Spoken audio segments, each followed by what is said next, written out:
জাতীয় পার্টির মহামান্য চেয়ারম্যান মহোদয় এখন আপনাদের সামনে তার মূল্যবান বক্তব্য রাখবেন। জাতীয় পার্টির মহামান্য চেয়ারম্যান মহোদয় তার মূল্যবান বক্তব্য রাখবেন। নারে তাকবীর, নারে তাকবীর, নারে তাকবীর, আল্লাহু আকবার, নারে রিসালাত, ইয়া রাসূলুল্লাহ, বিশ্বনবী ফরিদপুরি জিন্দাবাদ, জিন্দাবাদ, বিশ্বনবী ফরিদপুরি জিন্দাবাদ, জিন্দাবাদ, ইয়া বাজার মুজাদ্দিদি জিন্দাবাদ, জিন্দাবাদ, আলী বাজার মুজাদ্দিদি জিন্দাবাদ, জিন্দাবাদ, ইয়া হাজার মুজাদ্দিদি জিন্দাবাদ, জিন্দাবাদ, আল বাজার মুজাদ্দিদি জিন্দাবাদ, জিন্দাবাদ, জাগার বাড়ি জিন্দাবাদ, জিন্দাবাদ, নারে তাকবীর, আল্লাহু আকবার, বিশ্বনবী দেখানো আমরা আছি সেখানে, বিশ্বনবী দেখানো আমরা আছি সেখানে, ইয়া বাজার দেখানো আমরা আছি সেখানে, নালু বাজার দেখানো আমরা আছি সেখানে, ইয়া বাজার দেখানো আমরা আছি সেখানে, নালু বাজার দেখানো আমরা আছি সেখানে, নারে তাকবীর। बिस्मिल्लाहिर रहमानिर रहीम। अस्सलातु वस्सलामु अलैका या रसूलल्लाह, अस्सलातु वस्सलामु अलैका या हबीबल्लाह, अस्सलातु वस्सलामु अलैका या खैर खल्किल्लाह, अस्सलातु वस्सलामु अलैका या नूर अर्शिल्लाह, अस्सलातु वस्सलामु अलैका या सय्यदुल मुरसलीन, अस्सलातु वस्सलामु अलैका या रहमतल लिल आलमीन। मुअज़्ज़ज़ हाज़िरीन, जाकिरीन, आशिकीन, मुस्लिमीन व मुस्लिमात, मुमिनीन व मुमिनात व मुहिब्बीन, अस्सलामु अलैकुम व रहमतुल्लाहि व बरकातुहू।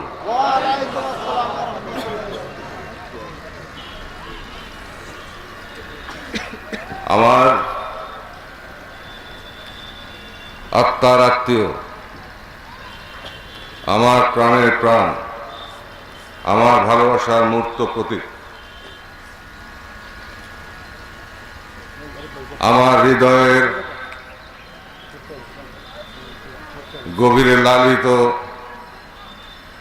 প্রেম প্রীতির ডোরে আবদ্ধ আমার সদরপুরের জনগণ, ভাই ও বোনেরা, আমি আপনাদের, আপনারা আমার, আমরা একটি সংসার। বিশ্ব অলি খাজা বাবা ফরিদপুরি কেবলাজান সাহেবের মহাপবিত্র নূরের কদম মোবারকে কোটি কোটি চুম্বন জানাচ্ছি আজকের এই মহতি জলসা থেকে। এই আজিমুশান দাওয়াত ইসলামী জলসা থেকে কদম মুছে আরজ করি আমার অগ্রজ, আমার বড় ভাই বিশ্ব অলি খাজা বাবা ফরিদপুরি কেবলাজান সাহেবের আধ্যাত্মিক উত্তরাধিকার মহামান্য হযরত খাজা মিয়াজান মুজাদ্দিদি সাহেবের পূত পবিত্র কদম মোবারকে দোয়া জানাই, ভালোবাসা জানাই। আমাদের পরবর্তী প্রজন্ম, উত্তরাধিকার আমার কেবলাজান হুজুরের দুই নাতনিকে খাজা পরিবারের সকল সদস্যের প্রতি গভীর শ্রদ্ধা নিবেদন করছি। প্রিয় ভাই বোনেরা, আজকে বক্তব্যের প্রারম্ভে কিছুটা ভূমিকা দেওয়া প্রয়োজন। এই বিশ্ব জাকের মঞ্জিল কিভাবে আসলো, এই বিশ্ব জাকের মঞ্জিল কিভাবে গঠিত হলো, কে করলো, কার মাধ্যমে হলো, তিনি কিভাবে তৈরি হলেন, সে সম্পর্কে কিছুটা ধারণা আপনাদেরকে দেওয়া উচিত। আল্লাহ পাক যাকে দিয়ে এই পৃথিবীতে যা করবেন তা পূর্ব নির্ধারিত।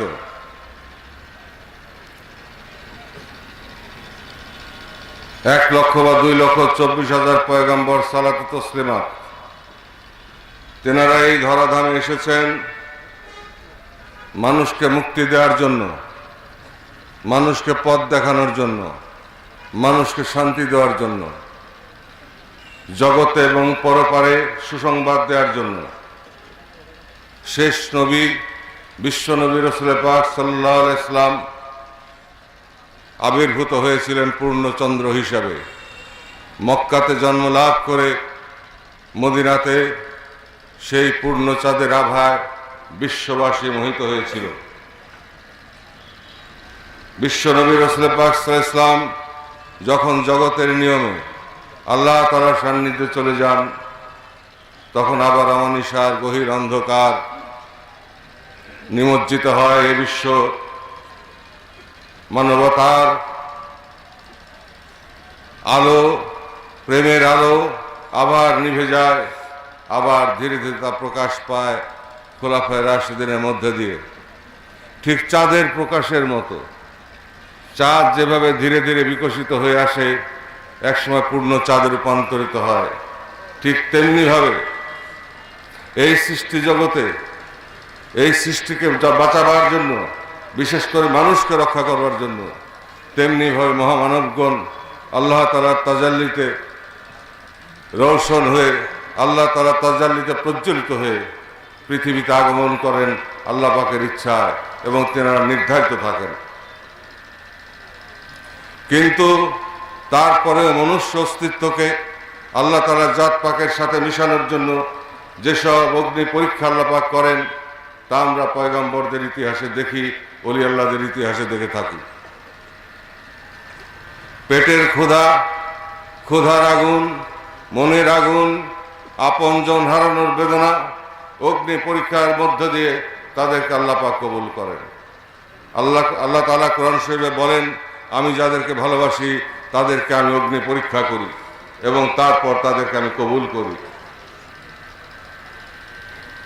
তাই ক্ষণজন্মায় মহাপুরুষগণ জগতে কমই এসে থাকেন, আর যখন আসেন তখন ধরে নিতে হবে যে মানবতার অবক্ষয় ঘটেছে, নৈতিকতার স্খলন ঘটেছে, মায়া মমতা প্রেম প্রীতি ভালোবাসা লুপ্ত হয়ে গেছে। এইভাবে ধারাবাহিকতায় বাবা আদম আলাইহিস সালাম থেকে শুরু করে চাঁদ উঠতে উঠতে বিশ্বনবী রাসূল পাক সাল্লাল্লাহু আলাইহি সাল্লামের মাধ্যমে তা পূর্ণতা লাভ করে। তৎপর পৃথিবীর নিয়ম অনুযায়ী রাসূল পাক সাল্লাল্লাহু আলাইহি সাল্লাম জড় দেহ মুবারক ছেড়ে নূরের দেহে আল্লাহ তাআলার সাথে মিলিত হন। কিন্তু তিনি জাগ্রত, তিনি হায়াতুন নবী, তিনি ছিলেন, তিনি আছেন, তিনি থাকবেন। রাসূল পাক সাল্লাল্লাহু আলাইহি সাল্লাম ইরশাদ করেন, আদম যখন পানি এবং কাদা, আমি তখনও নবী। অতএব তিনি সৃষ্টির হকিকত, তিনি বিকশিত হয়েছিলেন আল্লাহ তাআলাকে সাথে নিয়ে আদমের মধ্যে। 1,00,000 বা 2,24,000 পয়গম্বর সালাত ও তসলিমাত যেনারা পৃথিবীতে এসেছেন, তেনাদের মধ্যেও বিশ্ব নবী রাসূল পাক সাল্লাল্লাহু আলাইহি সাল্লাম আল্লাহ তাআলাকে সাথে নিয়েই বিকশিত হয়েছিলেন। সেই সর্বশেষে আজ থেকে 1450 বৎসর আগে রাসূল পাক সাল্লাল্লাহু আলাইহি সাল্লাম স্বয়ং আল্লাহ পাককে সাথে নিয়ে পূর্ণ চাঁদ হয়ে আবির্ভূত হয়েছিলেন। জগতের নিয়ম অনুযায়ী তিনি যখন আল্লাহর সাথে মিলিত হলেন, জড় দেহ মুবারক পৃথিবীতে রেখে গেলেন, আগুন পানি মাটি বাতাসের তৈরি দেহকে পৃথিবীতে রেখে আমার ভিতরে আমার অস্তিত্ব, আমার ভিতরে আমি সত্তাকে নিয়ে, সেই নূরময় দেহ নিয়ে আল্লাহ পাকের সাথে মিলিত হলেন। পৃথিবী অন্ধকারাচ্ছন্ন হয়ে গেল, শয়তান পথ পেয়ে গেল, শয়তান মানুষের উপরে ভর করে শুরু করলো তার খেলা। যেই শয়তানকে বিতাড়িত করার জন্য রাসূল পাক সাল্লাল্লাহু আলাইহি সাল্লাম চিরজীবন সংগ্রাম করেছেন, সেই শয়তান আবার গ্রাস করতে শুরু করলো মানুষকে। শয়তান এক ধরনের অদৃশ্য আকর্ষণ, যেই আকর্ষণ মানুষের চেতনাকে লুপ্ত করে দেয়, মানুষের মস্তিষ্ককে গ্রাস করে, মানুষের হৃদয়কে গ্রাস করে, মানুষের চোখকে অন্ধ করে দেয়, মানুষের জবানকে অপবিত্র করে দেয়, মানুষের শ্রবণ ইন্দ্রিয়কে নষ্ট করে দেয়। তখন তার কাছে যত খারাপই আছে তা ভালো লাগে, যা ভালো কিছু আছে তার কাছে তখন সেটা গ্রহণযোগ্য মনে হয় না, সে তা শুনতে চায় না, সে তা দেখতে চায় না। সেই বিশ্বনবী তিরোধানের পরে অন্ধকারাচ্ছন্ন বিশ্ব ব্রহ্মাণ্ডে তখন ধীরে ধীরে আবার আল্লাহ তাআলার রহমতের চাঁদ উঠতে শুরু করলো। খোলাফায়ে রাশিদিনগণ আসতে শুরু করলেন। হযরত আবু বকর রাদিয়াল্লাহু তাআলা আনহু হযরত ওমর রাদিয়াল্লাহু তাআলা আনহু, হযরত উসমান রাদিয়াল্লাহু তাআলা আনহু, হযরত আলী রাদিয়াল্লাহু তাআলা আনহু, তিনারা আসলেন একের পর এক। তারপর অনেক ঘটনা ঘটে গেল। আপনারা জানেন, ইয়াজিদি খেলা, মুয়াবিয়া খেলা, এই পৃথিবী লাভের উদ্দেশ্যে, এই খানিকক্ষণের পৃথিবীর ভোগ বিলাসের জন্য তারা নবী বংশের উপর তলোয়ার ধরতে, খোলাফায়ে রাশিদিনের গায়ে তলোয়ার ধরতে তারা দ্বিধা করে নাই।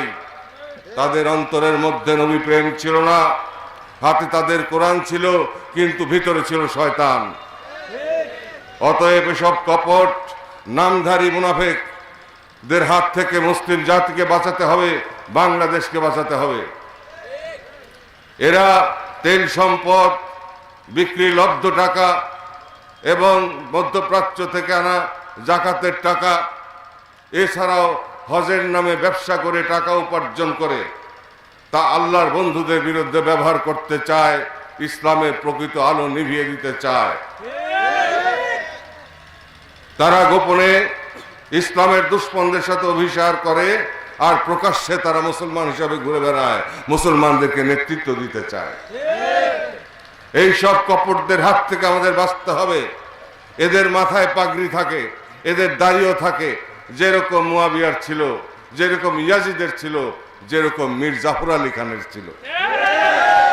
সিরাজউদ্দৌলার মুখে দাড়ি ছিল না, দাড়ি ছিল মীর জাফরের মুখে। সিরাজউদ্দৌলার মাথায় পাগড়ি ছিল না, পাগড়ি ছিল মীর জাফরের মাথায়। কিন্তু দেখেন কার কর্ম কেমন, আল্লাহ পাকি ভালো জানেন। এই মীর জাফরের জন্য আমরা 200টি বছর আমরা বাংলার স্বাধীনতা সূর্য হারিয়েছিলাম, ব্রিটিশের গোলামি করেছি। যেখান থেকে বের হয়ে আসতে আমাদেরকে 224 বছর রক্ত দিতে হয়েছে। অতএব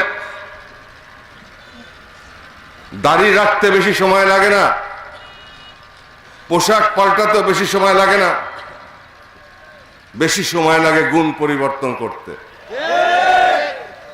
বিধর্মীরাও দাড়ি রাখে, নাস্তিকরাও দাড়ি রাখে, হিন্দুরাও দাড়ি রাখে, খ্রিস্টান ইহুদিরাও দাড়ি রাখে, অনেক বড় লম্বা দাড়ি রাখে, শিখরাও দাড়ি রাখে, মুসলমানরাও দাড়ি রাখে। রাসূল পাক সাল্লাল্লাহু আলাইহি ওয়াসাল্লামের পবিত্র মুখেও পবিত্র শ্বশ্রু ছিল, কিন্তু সেই শ্বশ্রু পবিত্রতা আর আমাদের পবিত্রতা এক নয়।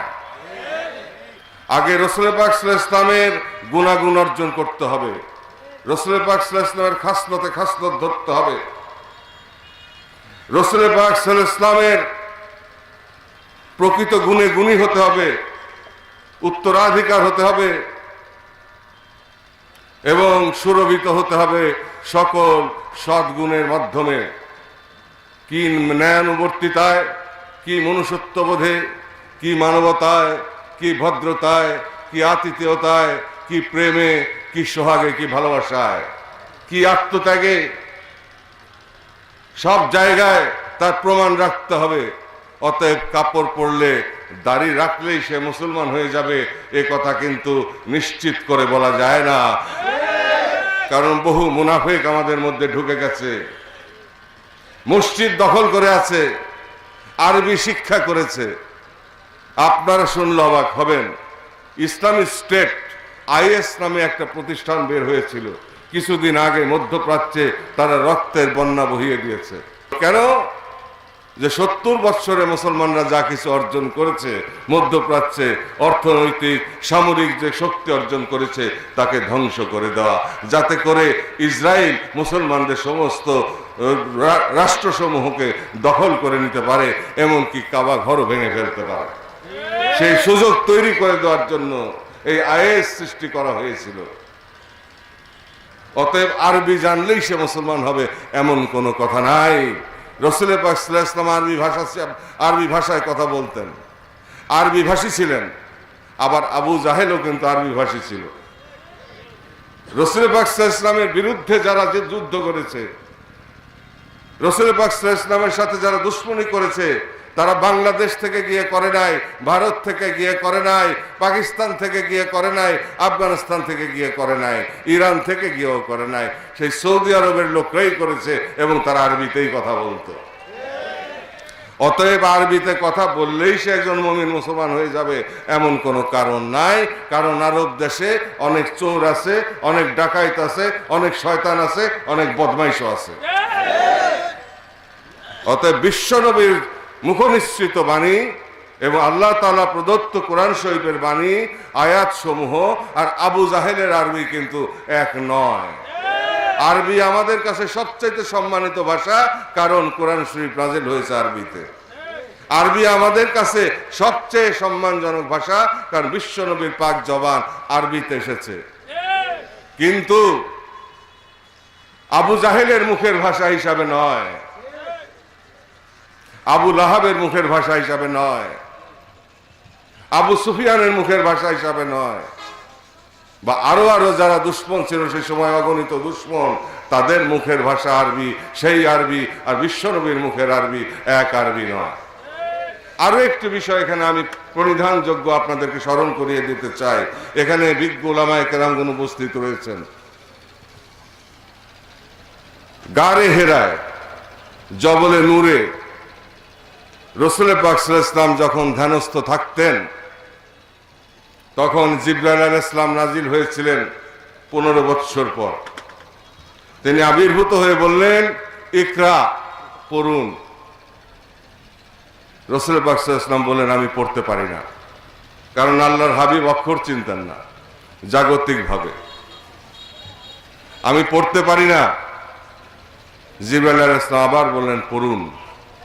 আল্লাহর হাবিব বললেন, আমি পড়তে পারি না। এইভাবে 3 বার বললেন, পড়ুন। আল্লাহর হাবিব বললেন, আমি পড়তে পারি না।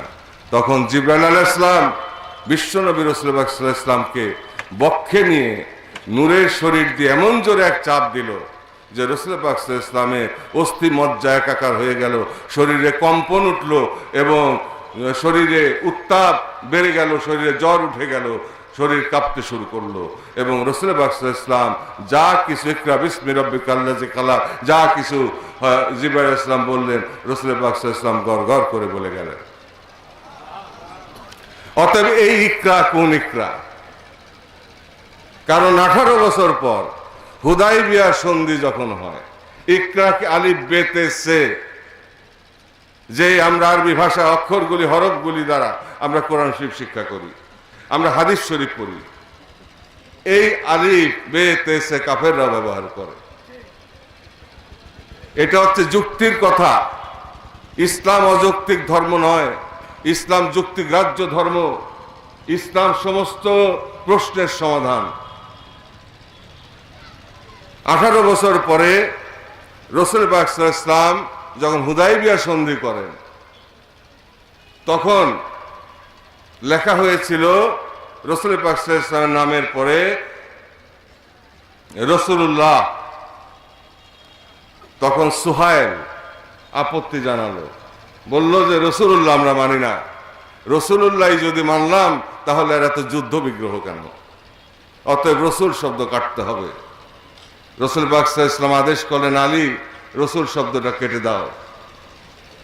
হযরত আলী রাদিয়াল্লাহু আনহু বললেন যে আমি রসুল শব্দ কাটতে পারবো না, ইয়া রাসূলুল্লাহ সাল্লাল্লাহু আলাইহি ওয়াসাল্লাম, আমার হাত দ্বারা রসুল শব্দ কাটা সম্ভব না।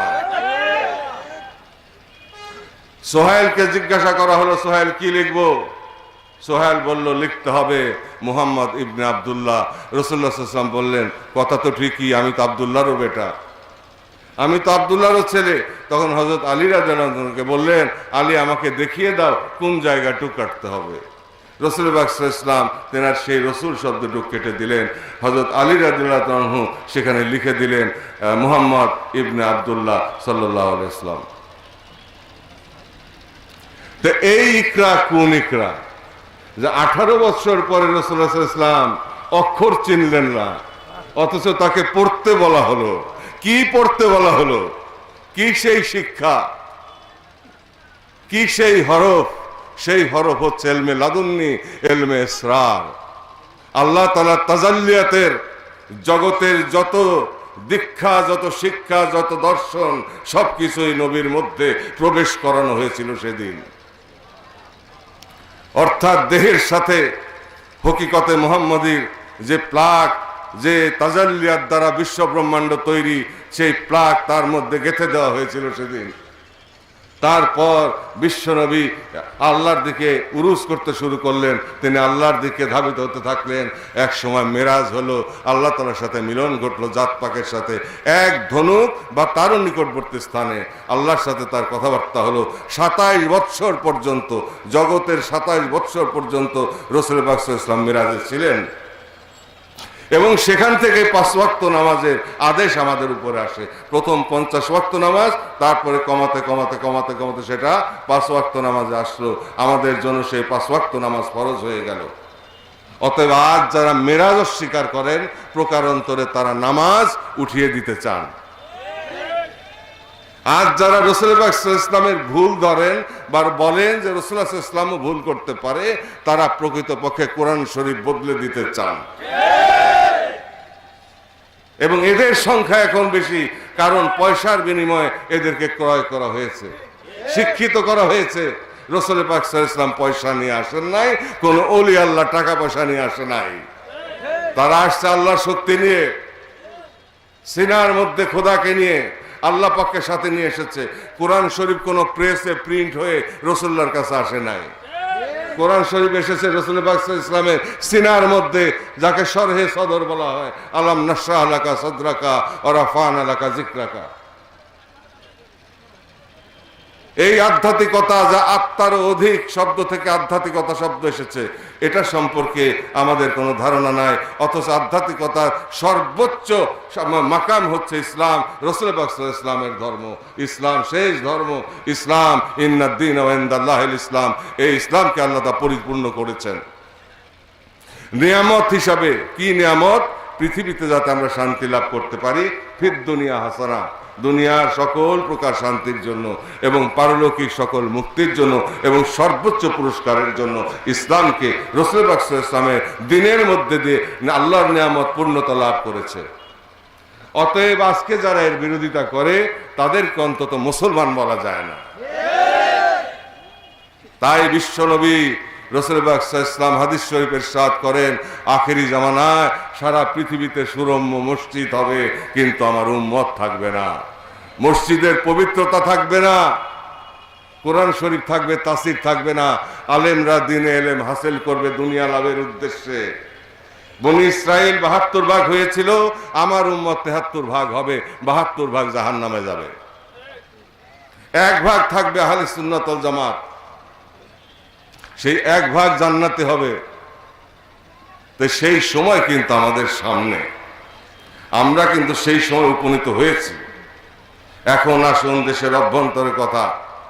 নৈতিকতার চরম স্খলন।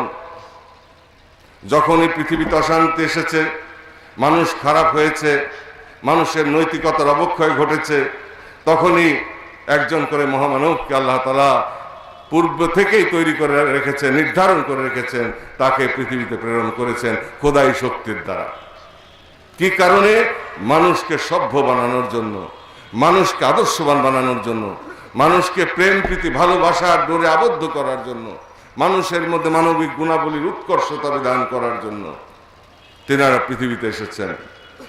অগ্নি পরীক্ষার মাধ্যমে নিজের দেহকে ক্ষয় করে তেনারা আল্লাহ তাআলার কবুলিয়ত লাভ করেছেন। স্থান কাল পাত্র বিশেষে, অথবা সময়ের বিবর্তনে, অথবা কালের চাহিদায় এক এক জায়গায় এক এক রকম শক্তি নিয়ে এক একজন ওলি আল্লাহ জগতে আবির্ভূত হয়েছেন। বেলায়েতের যুগে রিসালাতের দরজায় বিশ্বনবীর পরে হাকিমুল উম্মত হিসাবে। তাই রাসূল পাক সাল্লাল্লাহু আলাইহি ওয়াসাল্লাম ইরশাদ করেন যে আমার উম্মতের মধ্যে এমন উম্মত আসবে যারা হাকিমুল উম্মত, যারা বনী ইসরাইলের নবীদের মতো, যাদের মর্যাদা হবে আল্লাহর দরবারে। আবার হাদিসে কুদসিতে এসেছে যে আমার বান্দা আমাকে স্মরণ করতে করতে আমার এত নিকটে আসে, যা আমি পরওয়ারদিগার তার চোখ হয়ে যাই, যা দিয়ে সে দেখে। আমি পরওয়ারদিগার তার হাত হয়ে যাই, যা দিয়ে সে ধরে। আমি পরওয়ারদিগার তার পা হয়ে যাই, যা দিয়ে সে চলে। আমি পরওয়ারদিগার তার মুখ হয়ে যাই, যা দিয়ে সে বলে। এই পৃথিবীতে কে আছেন, কোন আলেম উলামা আছেন যে হাত তুলে বলতে পারবেন না, বুকে হাত দিয়ে বলতে পারবেন আমার হাত আল্লাহর হাত? বলতে পারবেন? তাহলে সেই যে শূন্যতা, সেই শূন্যতা কোথায়? সেই শিক্ষা, যেই শিক্ষার মাধ্যমে আল্লাহর হাত হওয়া যায়, আল্লাহর চোখ হওয়া যায়, সেই শিক্ষা কোথায় পাওয়া যাবে? সেই শিক্ষা পাওয়া যাবে কামেল মুকাম্মেল ওলি আল্লাহর কাছে। অতি ভাগ্য গুণে কামিনীর কুল, অতি ভাগ্য গুণে মুর্শিদের বোল, অতি ভাগ্য গুণে রাজকুমার, অতি ভাগ্য গুণে জাত সুমার। এই জন্য আল্লাহ তাআলা কোরআন শরীফে ইরশাদ করেন, ওমা ইউদ্লিল ফামান তাজিদ লাহু ওয়ালিয়া মুরশিদা, আমি যাদেরকে হেদায়েত দান করি না তাদের জন্য বান্ধব রূপী পথ প্রদর্শক এবং অভিভাবক পাওয়া যাবে না। তাই অলি আল্লাহ সকল আকাবের অলিগণ পৃথিবীতে আসেন অভিভাবক হয়ে, পথ প্রদর্শক হয়ে, পরম আপন হয়ে, আত্মার আত্মীয় হয়ে, ভালোবাসা নিয়ে। মানুষ হত্যার জন্য তারা পৃথিবীতে আসে না, মানুষকে রক্ষা করার জন্য আসে। শুধু তাই নয়, সৃষ্টি, এই পৃথিবীতে যত সৃষ্টি আছে, পিপিলিকা থেকে শুরু করে সমুদ্রের মাছ, নদীর মাছ, বৃক্ষ তরুলতা, সবার জন্য তেনারা আসে। এই যে অন্ধকার যুগ, অসভ্যতার যুগ সারা পৃথিবীতে, মনুষ্যত্ব বলতে কিছু নাই। প্রযুক্তির উন্নতি হয়েছে অনেক, নতুন নতুন আবিষ্কার হয়েছে, কিন্তু হারিয়ে গেছে মায়া, হারিয়ে গেছে মমতা, হারিয়ে গেছে লজ্জা, হারিয়ে গেছে বিনয় ভদ্রতা। সেখানে চেপে বসেছে হত্যা, সেখানে চেপে বসেছে রক্তপাত। যুদ্ধের দামামা বেজে উঠছে সারা পৃথিবীতে। আমাদের দেশের আশেপাশেও বিপদ সংকেত দেখা যায়। দেশের অভ্যন্তরে ষড়যন্ত্র চলছে। আমাদেরকে সতর্ক থাকতে হবে সময় থাকতে। এই জন্যই কেবলাজান হুজুর জাকের পার্টি করেছেন। এই জন্যই কেবলাজান হুজুর বলেছিলেন যে আমি পীরগিরি করতে আসি নাই, আমি এসেছি একটি মহা মিশন নিয়ে, যে মিশন আমি বাস্তবায়ন করে যাব এবং আমার পরেও তা চলমান থাকবে এবং তা মঞ্জিল মুকসেদে পৌঁছাবে, সাফল্য অর্জন করবে, সফলতার দ্বার প্রান্তে পৌঁছাবে।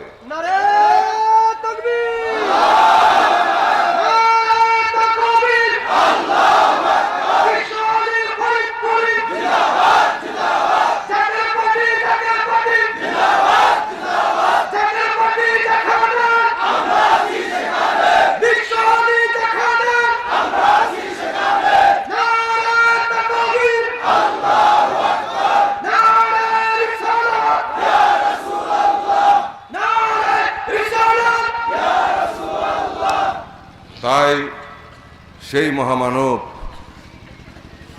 নিজের জীবন তিল তিল করে ক্ষয় করে দিয়ে গেছেন। দাদা হুজুর কেবলাজান খাজা এনায়েতপুরী রহমতুল্লাহ আলাইহ, তিনি শেরপুর গিয়েছিলেন একবার আমার দাদার দেশে।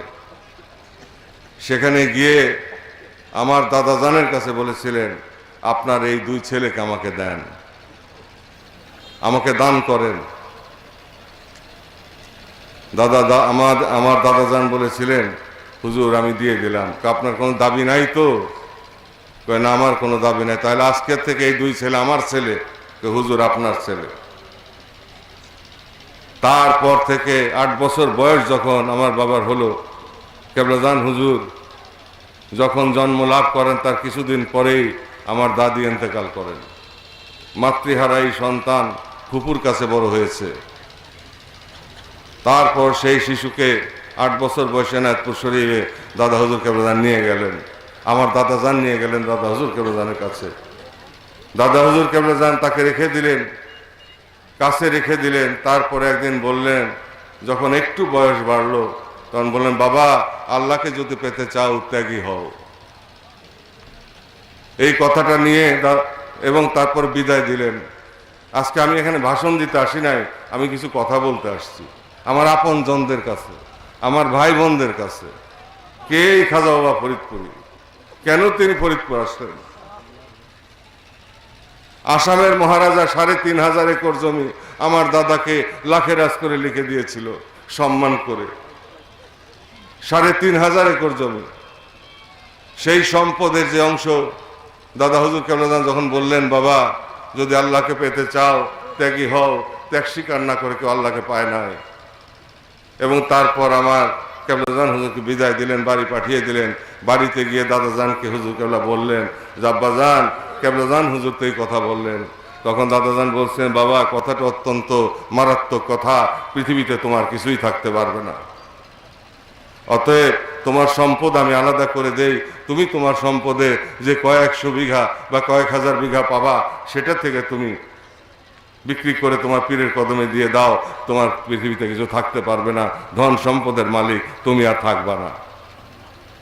সেই সম্পদ আলাদা করে বিক্রয় করা হলো। সেই ব্রিটিশের আমলে সেই টাকা নিয়ে দাদা হুজুর কেবলাজানের কদম মোবারকে রাখা হলো। দাদা হুজুর কেবলাজান বললেন যে বাবা তুমি আজকে থেকে নিঃস্ব হয়ে গেলা, আমার কাছে জমা রইল, হকিকত আল্লাহ তাআলার দরবারে জমা রইল। তারপর থেকে শুরু হলো অবর্ণনীয় কষ্ট, রিক্ত নিঃস্ব হাত, কাপড় কেনার পয়সা নাই, খাওয়ার পয়সা নাই। দাদা হুজুর কেবলাজান বললেন যে বাবা 5 দিন না খেয়ে থাকবা, তোমার দুরবস্থা দেখে মানুষ তোমাকে দেখে কটূক্তি করবে, তোমার দুরবস্থা দেখে উপহাস করবে, তুমি কারোর উপরে রাগ করতে পারবা না, তুমি কারোর কাছে হাতও পাততে পারবা না। কেবলাজান বলতেন যে আমি যখন না খেয়ে থাকতাম কেবলাজান দাদা হুজুর আমাকে ভাত দিতেন না। দাদা হুজুর কেবলাজানের কথা বলতেন, কেবলাজান আমাকে ভাত দিতেন না, আমার কাছে কলের পানি খাইতাম ক্ষুধা নিবারণের জন্য, তাও তিতা লাগতো, আর পরিশ্রম করাইতেন সবচাইতে বেশি। একদিন শীতের রাত্রে, মাঘ মাসের রাত্রি সন্ধ্যার সময় দাদা হুজুর কেবলাজান, একটা পুকুর ছিল, বড় পুকুর, সেখানে কচুরি পানা, দাদা হুজুর কেবলাজান হুকুম করলেন এই কচুরি পানা পরিষ্কার করো। কেবলাজানকে নির্দেশ দিলেন এবং স্থানীয় আরো জাকেরান যারা ছিল তাদেরকেও নির্দেশ দিলেন, সবাই কচুরি পানা পরিষ্কার করার জন্য সেই মাঘ মাসের সন্ধ্যায় নেমে পড়লো। মাগরিবের নামাজের পরে নেমে পড়ার পরে কিছুক্ষণের মধ্যেই সবাই ঠান্ডা কাতর হয়ে সবাই উঠে চলে আসলো। উঠলেন না কেবলাজান হুজুর, তিনি সারা রাত্রি সেই কচুরি পানা পরিষ্কার করলেন এবং দাদা হুজুর কেবলাজান সকালে বের হয়ে এসে উতলা হয়ে গেলেন, কেবলাজানকে খুঁজতে শুরু করলেন যে ও কোথায়।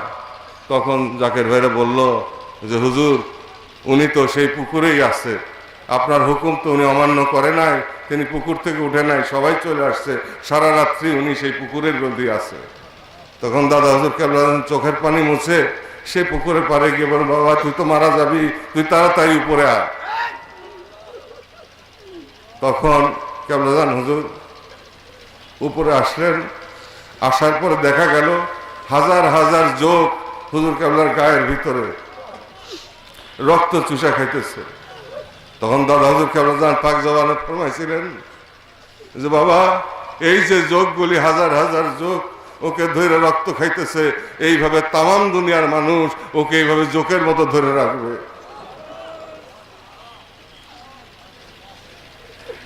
তারপর অনেক ঘটনা, সেই ঘটনার কোনো শেষ নাই, দুঃখের মহাসাগর, কত পরীক্ষা, কত ব্যথা, কত বেদনা, আপনজন হারানোর বেদনা। একে একে সবাই চলে গেল, বড় আম্মাজান চলে গেলেন, আম্মাজানও চলে গেলেন, কেবলাজান একা হয়ে গেলেন। হয়ে গিয়ে বললেন বাবা আজকে থেকে আমি তোদের মা বাবা। তারপর একা একা জীবন কাটালেন, সারাটা জীবন কষ্ট করলেন, দুঃখ করলেন। সুরম্য প্রাসাদ আমরা যা কিছু দর্শনে দেখি, ইমারত যা কিছু আমরা দেখি, তা তো সেদিনের। আমার জন্ম হয়েছে একটি ছোনের ঘরের মধ্যে, গ্রামে 6 হাত বাই 8 হাত বাই 6 হাত একটা ছোনের ঘরের মধ্যে আমার জন্ম। এই মেঠো পথে, এই ধান খেতে, এই ডিঙ্গি নৌকায়, এই এক মাল্লাই নৌকায় চড়তে চড়তে এবং মেঠো পথে হাঁটতে হাঁটতে আমার জীবন, আমার কৈশোর, আমার শৈশব এবং আমার কৈশোর কেটেছে। কত পাখির পিছনে দৌড়েছি। আমার এখানে যত বয়স্ক ভাইয়েরা আছেন অনেকে আমার সহপাঠী হবেন, হয়তো একসাথে আমরা খেলাধুলাও করেছি অনেক সময়। এই গ্রামের মধ্যেই আমাদের জন্ম, এই গ্রামেই আমাদের বৃদ্ধি, এখানে মাটি মানুষের সাথে আমাদের পরিচয়। আমরা পৃথিবীর যেখানেই যাই না কেন আমাদের হৃদয়, আমাদের অস্তিত্ব আপনাদের অস্তিত্বের সাথে মিশে থাকে, কারণ আমরা জানি গরিব দুঃখী মেহনতি মানুষের দুঃখ বেদনা কত বেশি। কেবলাজান হুজুর এই জন্য জীবনভর নিজে না খেয়ে থাকছেন, তিনি গরিবের ব্যথা বুঝতেন, তিনি গরিবকে বুকে রাখতেন, কোলে রাখতেন, নিজে বসে খাওয়াইতেন, আদর করতেন। আমার বিয়ের সময় কেবলাজান বললেন বড় দুলাজানকে বাবা আমাকে কয়েকটা দাওয়াতনামা দাও, আমার কিছু মেহমান আছে। 12টা দাওয়াতনামা দাও। তখন দাওয়াতনামা দেওয়া, তখন দেখা গেল ওই যে ওয়াহেদ ফকির, ওই যে রাঙ্গা আলাদা, এরকম হুজুর পাকের পুরাতন আশেকান যাকে যারা পেটে পিঠে না খাইয়া হুজুর কেবলার ধরে রাখছে, তাদের জন্য হুজুর কেবলা সেই দাওয়াতনামাগুলি নিলেন এবং তারাই হলো হুজুর কেবলার মেহমান। আর কত বড় বড় রাষ্ট্রপতি, তাদের দাওয়াতনামা হুজুর কেবলা দিলেন না। তাই পয়গম্বরদের অনুসারী হয়েছে গরিব লোক, ওলি আল্লাহদের অনুসারী হয়েছে গরিব মানুষ। জান্নাতের মধ্যে মেরাজের রজনীতে রাসূল পাক সাল্লাল্লাহু আলাইহি ওয়াসাল্লাম বেশিরভাগ গরিব লোক দেখেছেন। কারণ গরিব মানুষের পেটে ক্ষুধা থাকে, মন নরম থাকে, সরল থাকে, জটিলতা কম থাকে এবং সেই জন্য গরিব মানুষ প্রতারিত হয় বেশি। এই বাংলাদেশ স্বাধীন হয়েছিল একটি সোনার দেশ হিসাবে দেশকে গড়ে তোলার জন্য। এই দেশে থাকবে না কোনো ক্ষুধা, দারিদ্র, থাকবে না বঞ্চনা, থাকবে না অত্যাচার, থাকবে না রক্তপাত, নিরাপত্তার মধ্যে সবাই ঘুমাবে, সবাই শান্তিতে থাকবে, প্রাচুর্যে ভরপুর থাকবে। আবার সোনার বাংলা, আবার সোনার বাংলার মতো হাসবে। আবার জমবে মেলা, বটতলা, হাটখোলা, অঘরানে নবান্নের উৎসবে সোনার বাংলা ভরে উঠবে সোনায়, বিশ্ববাসী চেয়ে রবে। এরকম একটি কল্পনার মধ্যে দিয়ে বাংলাদেশ স্বাধীন হয়েছিল, যা ছিল মহাসত্য। যে স্বাধীনতা আমাদের 1947 সালে আসা উচিত ছিল, সেই স্বাধীনতা অনেক চক্রান্তের মধ্যে দিয়ে, অনেক ষড়যন্ত্রের পথ অতিক্রম করে, অনেক রক্তক্ষয়ের মধ্যে দিয়ে আমরা পেয়েছি। স্বাধীনতা যুদ্ধ 25শে মার্চের কালো রাতে যখন পাক বাহিনী আমাদের বাঙালিদের উপরে ঝাঁপিয়ে পড়েছিল, লক্ষ লক্ষ ভাই এই সদরপুর দিয়ে, এই চরভদ্রসন দিয়ে, এই শরীয়তপুর দিয়ে অতিক্রম করেছে। তাদেরকে মুখে খাদ্য তুলে দিয়েছিল কে? আমার কেবলাজান হুজুর। তাদেরকে আশ্রয় দিয়েছিল কে? কেবলাজান হুজুর। লাখ লাখ মানুষ শুয়ে থেকেছে কোথায়? বিশ্ব জাকের মঞ্জিলে। সকালে খাবার খেয়েছে কোথায়? বিশ্ব জাকের মঞ্জিলে। তারপর কেবলাজানকে কদম মুসি করে কেবলাজানের দোয়া নিয়ে তারা ভারতে গিয়েছে, পরবর্তীতে মুক্তিযুদ্ধে অংশগ্রহণ করেছে। আমরা একদিক দেখবো একদিক দেখবো না, তা কিন্তু হবে না। কেবলাজান মনুষ্যত্বের মূর্ত প্রতীক, মানবতার মূর্ত প্রতীক। তাই তার দরবারে জাতি ধর্ম বর্ণ নির্বিশেষে সবারই অবাধ যাতায়াত, সবাই তাকে ভালোবাসে। পাকিস্তান আমলেও কিন্তু ভক্তদের জন্য দরবার ক্যাম্প ছিল। তখন এই জামাতে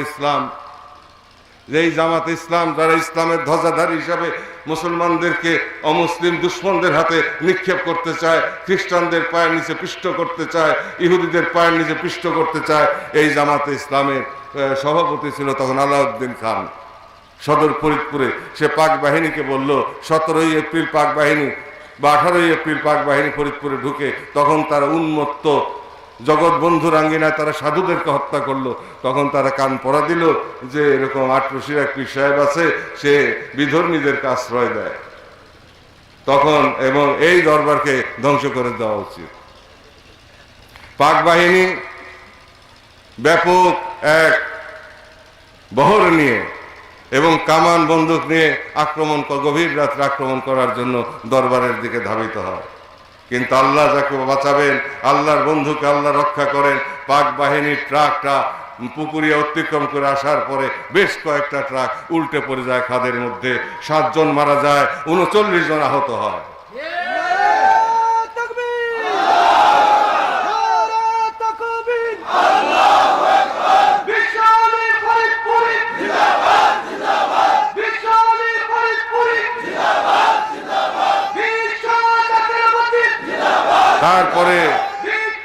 তারপরে এই পাক বাহিনী আর সদরপুরে আসে নাই। এই একমাত্র সদরপুর যেখানে পাকিস্তান বাহিনী কোনো অপারেশন করতে পারে নাই। কেন পারে নাই? বিশ্ব অলি খাজা বাবা ফরিদপুরি কেবলাজান সাহেবের পাক তাওয়াজ্জুর কারণে। একটি মানুষের গায়ে হাত দিতে পারে নাই পাক বাহিনী। আমি পাক বাহিনী শুনি, ভারতীয় বাহিনী শুনি, 71-এর যুদ্ধের কথা শুনি, আমরা ইতিহাস পড়ি। সেই সময় আমি বালক, অথচ আমি নিজেই পাক বাহিনী দেখি নাই। কি অদ্ভুত বিষয়! ওলি আল্লাহদের খাতির আল্লাহ পাক কি করতে না পারে।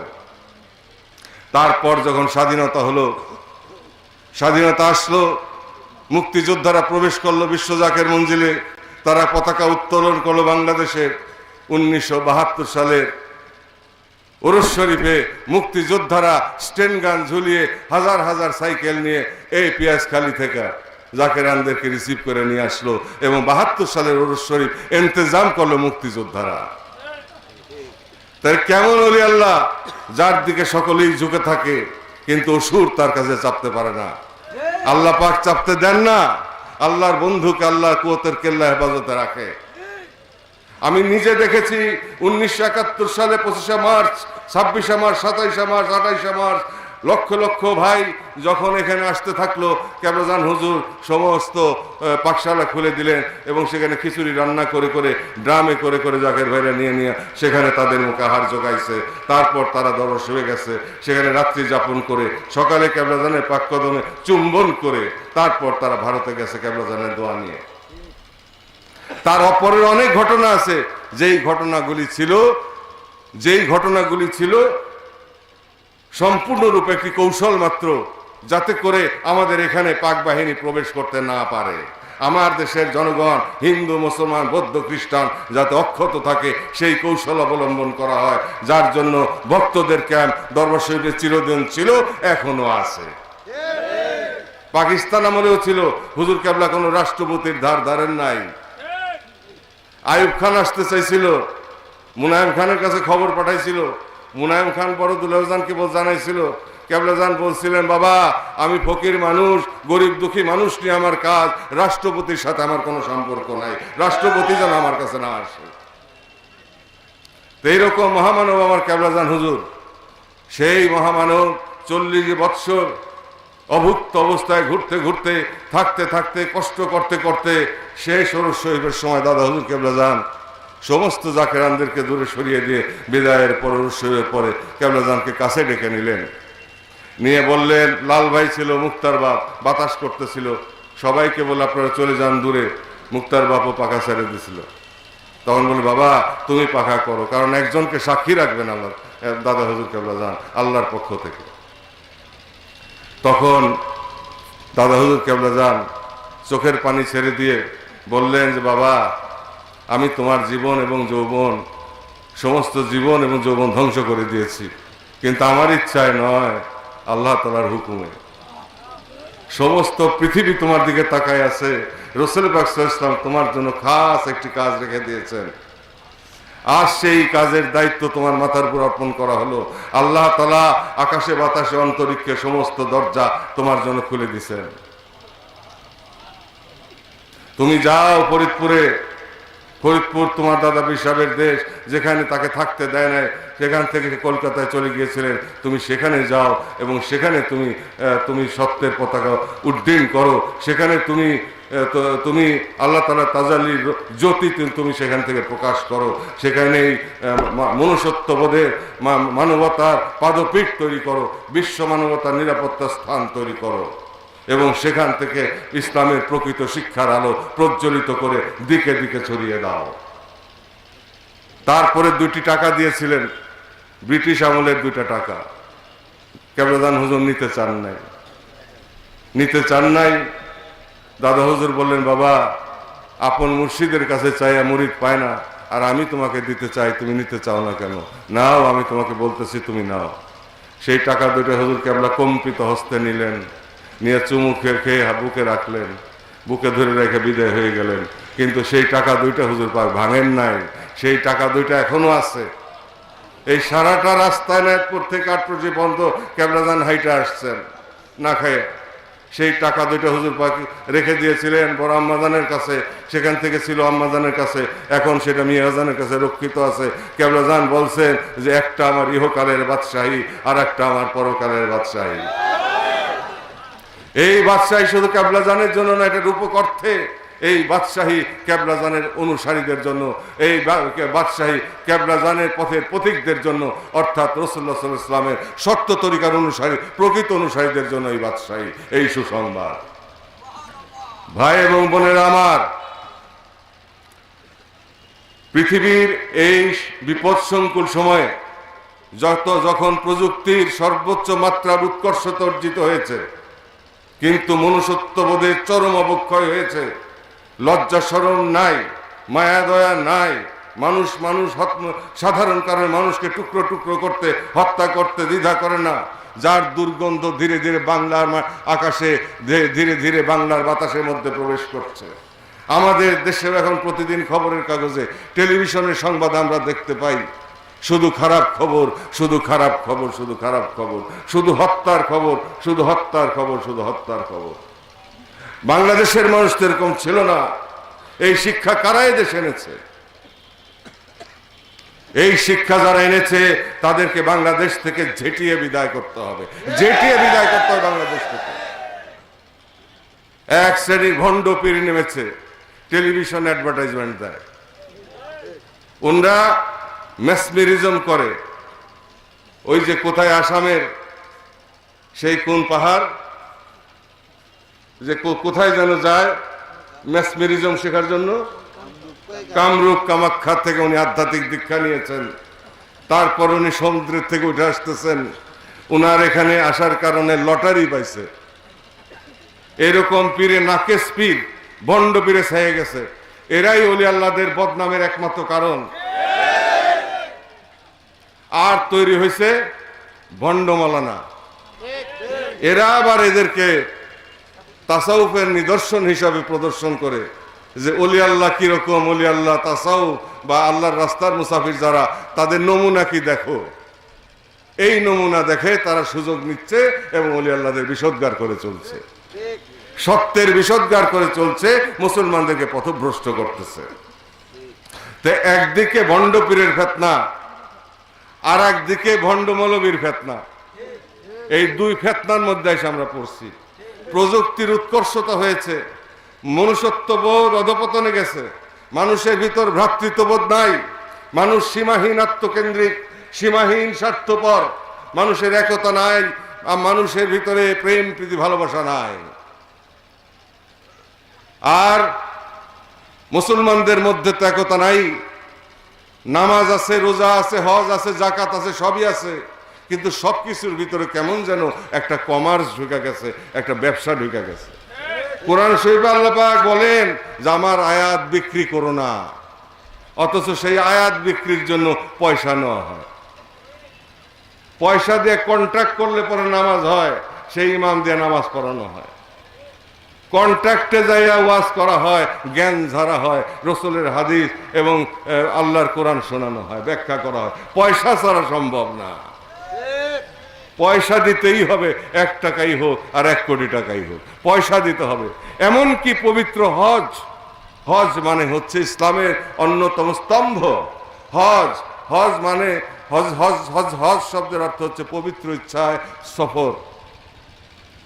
সেই হজের সময় হাজী সাহেবানদের কাছ থেকে লভ্যাংশ অর্জন করা হচ্ছে। সেটা কি? ভিআইপি হাজি, সেমি ভিআইপি হাজি, সাধারণ হাজি। অথচ রাসূলুল্লাহ সাল্লাল্লাহু আলাইহি ওয়াসাল্লাম বলছেন কুল্লু মুসলিমুন ইখওয়া, আরব এবং অনারবের মধ্যে কোনো পার্থক্য নাই, পার্থক্য যার যার তাকওয়া। আজকে তুমি যাকে জীর্ণ বস্ত্রে দেখছো সে তোমার চাইতে, আর যে নাকি সাহেবী পোশাক পরে ঘুরছে, ওই সাহেবী পোশাক, ওই আমিরি পোশাকের চাইতে ওই জীর্ণ বস্ত্রধারী অধিক উন্নত হতে পারে, অধিক প্রিয় হতে পারে আল্লাহ তাআলার কাছে। কিন্তু ভিআইপি হাজি, সেমি ভিআইপি হাজি, আবার সাধারণ হাজি, নন ভিআইপি হাজি, এসব কোন খেলা আমি ঠিক বুঝি না। এ কোন একতা আমি বুঝি না। কেউ খায় বিরিয়ানি, কেউ খায় মুড়ি, খাওয়ার মধ্যেও কোনো ঐক্য নাই। এক বাবার এক মায়ের সন্তানরা এক জায়গায় একই ডেকচিতে একই পাত্রের খানা বাবা আমার সামনে বসে খায়। নাকি বড় লোক, যেই ছেলে বড় লোক সে পোলাও খায়, যেই ছেলে গরিব সে মুড়ি খায়। এক খাওয়া খায় না, একই পাত্রের খাদ্য মায়ের রান্দা খাওয়ায় না, একই ধরনের বাসনে খাওয়ায় না, এক ধরনের বিছানায় খাওয়ায় না, খাওয়ায়। কারণ বড় লোক সন্তান আর গরিব সন্তান সবাই মা বাবার কলিজার টুকরা। এই যে বিশ্ব ব্রহ্মাণ্ডের অভিভাবক হয়ে যারা আসেন, পয়গম্বর আলাইহিস সালামগণ, বিশ্বনবী রাসূলুল্লাহ সাল্লাল্লাহু আলাইহি ওয়াসাল্লাম তো বটেই সবার ঊর্ধ্বে, তারপর সেই দরজা দিয়ে ওলি আল্লাহ সকল, তেনারা জগতের বান্ধব হয়ে আসেন। আমরা যতটুকু প্রেম ধারণ করি তার চাইতে কোটি কোটি কোটি কোটি অযুত নিযুত কোটি গুণ বেশি প্রেম তেনারা ধারণ করেন। তেনারা দুনিয়ার মানুষকে বুকের মধ্যে রাখেন, সমস্ত সৃষ্টিকে মায়ার ডোরে বেঁধে রাখেন এবং সবার জন্য ক্রন্দন করেন আল্লাহর দরবারে। আল্লাহর রহমত পৃথিবীতে বহমান থাকে এবং গজব ফিরে যায়। সেই রহমত এই জামানায় আমার কেবলাজান হুজুর বিশ্বলি খাজা বাবা ফরিদপুরি। তাই দেখেন দিনে দিনে শুধু বৃদ্ধি পাচ্ছে, শুধু ঝলক দিচ্ছে, শুধু ঝলক দিচ্ছে, বিস্তৃতি শুধু বাড়ছে, শুধু বাড়ছে, কমছে না। কেবলাজান হুজুরের বেসারতের পরে অনেকেই বলেছিল আটরশিতে ঘাস জ্বালাবে, আটরশিতে ঘাস জ্বালায় নাই, আটরশিতে জ্বালাইছে কোটি কোটি ইমানদার, এবং তা বাড়তেই থাকবে, বাড়তেই থাকবে। এবং সামনের সময় আসতেছে যখন বাংলাদেশ আমার কেবলাজান হুজুরের সত্যের পতাকা উড্ডীন থাকবে পার্লামেন্টের উপরে এবং সংসদের উপরে, বঙ্গভবনের উপরে আমার কেবলাজানের সত্যের পতাকা শোভা পাবে ইনশাআল্লাহ।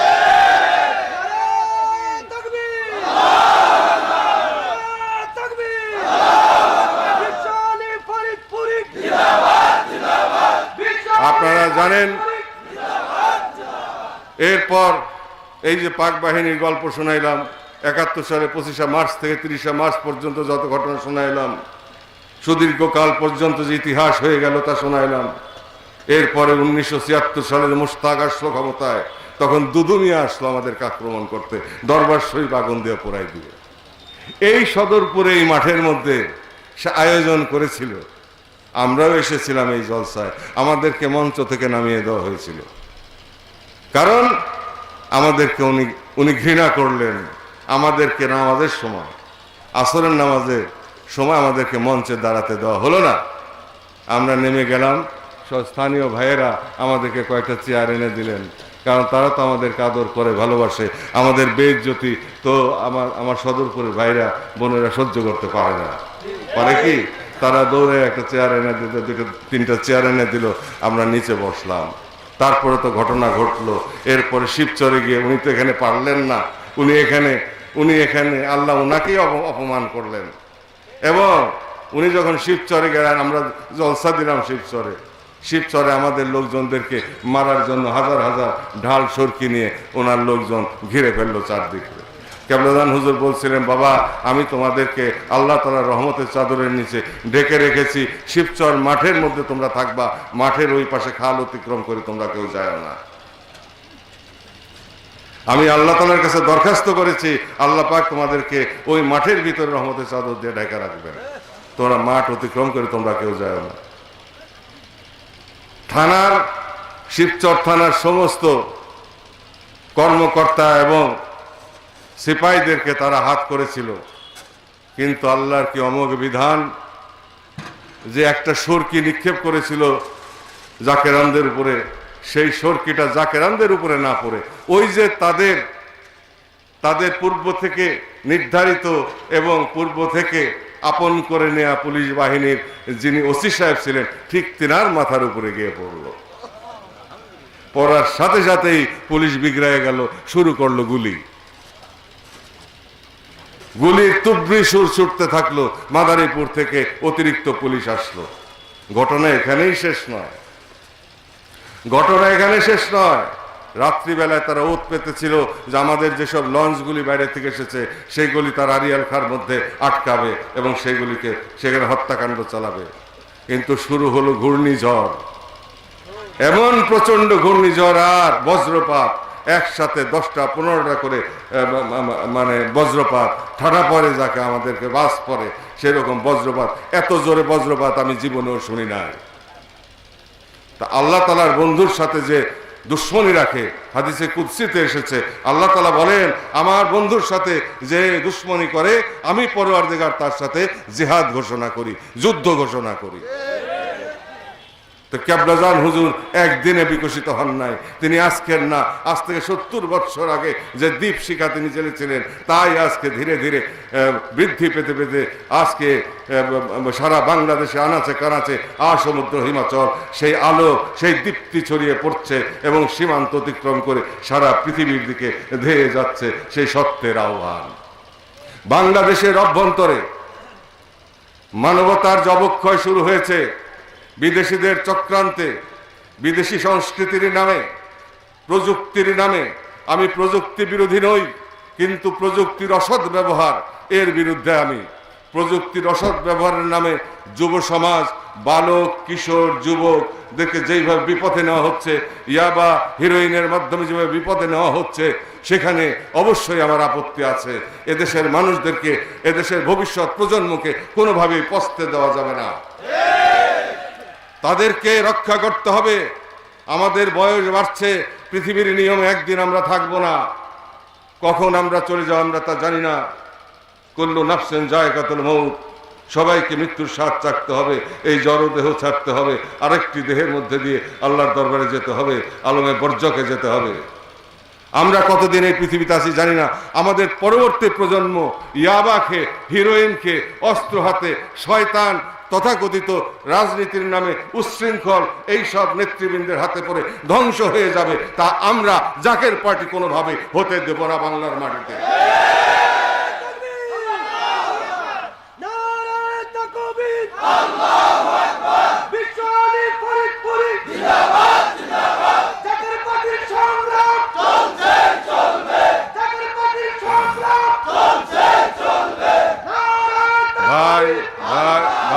ভাই ও বোনেরা আমার, বাংলাদেশের 80% লোক কৃষক। তারা সকালবেলা কাক ডাকা ভরে পান্তাভাত খেয়ে খেতে যায়, সারাদিন রোদ বৃষ্টির মধ্যে হাড় ভাঙা পরিশ্রম করে। সন্ধ্যায় তারা ফিরে আসে, ফিরে আসার পরে টিউবওয়েলে অথবা খালে গোসল করে। গোসল করার পরে তারা কিছু খায়, ক্ষুধার্ত থাকে। বাড়ির মেয়েরা তাদের জন্য খাদ্য রান্না করে রাখে, সেটা তারা খায়। খাওয়ার পরে অনেকে ঘুমিয়ে পড়ে, অনেকে ক্লান্তিতে ঘুমিয়ে পড়ে, অনেকে আবার একটু হাঁটাহাঁটির জন্য কাছাকাছি টং দোকানে যায়, কিছুক্ষণ থেকে আবার ফিরে আসে। এটাই গ্রাম বাংলার চিত্র। 10% মানুষ শ্রমজীবী। এই যে রিক্সা চালক, এই যে টেম্পু চালক, এই যে নসিমন করিমন চালক, এবং এই যে বাস ট্রাক চালক, এবং যত ধরনের শ্রম আছে, কামার কুমোর থেকে শুরু করে সব ধরনের, কামার কুমোর, জেলে, তাঁতি, সকলেই শ্রমজীবীর অন্তর্ভুক্ত। তারা 10% তারা সকালবেলা উঠে এবং সারাদিন তাদেরকে পরিশ্রম করতে হয়, ছোট থেকে বড় পর্যন্ত। ওই যে ক্ষুদ্র একটি ছোট কর্মযোগ্য করে জীবন যাপন করে, সংসার পরিচালনা করে, তাকেও কিন্তু সকালবেলা সেই কাজে যেতে হয়। সন্ধ্যার সময় উপার্জন করে, সেই উপার্জন থেকে চাল কিনতে হয়, তরকারি কিনতে হয়, তারপর তাকে বাড়িতে যেতে হয়, তারপর রান্না হয়, তারপর সে খায়, সে ক্লান্ত থাকে, সে ঘুমায় পড়ে। তাইলে গেল 90%, 90%। আর 7% মানুষ ব্যবসায়ী। এই বাদাম বিক্রি করে যারা, পেঁয়াজ বিক্রি করে যারা, এই ছোট ছোট দোকানে ফল বিক্রি করে যারা, যারা ছোট একটা পলিথিনের উপরে শাকসবজি বিক্রি করে যারা, ছোট ছোট অল্প অল্প করে মাছের ভাগা বিক্রি করে যারা, এর থেকে শুরু করে একদম ঊর্ধ্ব জগতের ব্যবসায়ী পর্যন্ত, দোকানদার থেকে শুরু করে 7% মানুষ ব্যবসা করে। তারা সকাল থেকে সকালে দোকান খোলে বা তার ব্যবসা প্রতিষ্ঠান খোলে, সন্ধ্যা পর্যন্ত, রাত্রি পর্যন্ত তাকে কাজ করতে হয়। কাজ শেষে সে হিসাব মিলায়, হিসাব মিলানোর পরে সে বাড়ি যায়। তার তো শক্তি থাকার কথা না।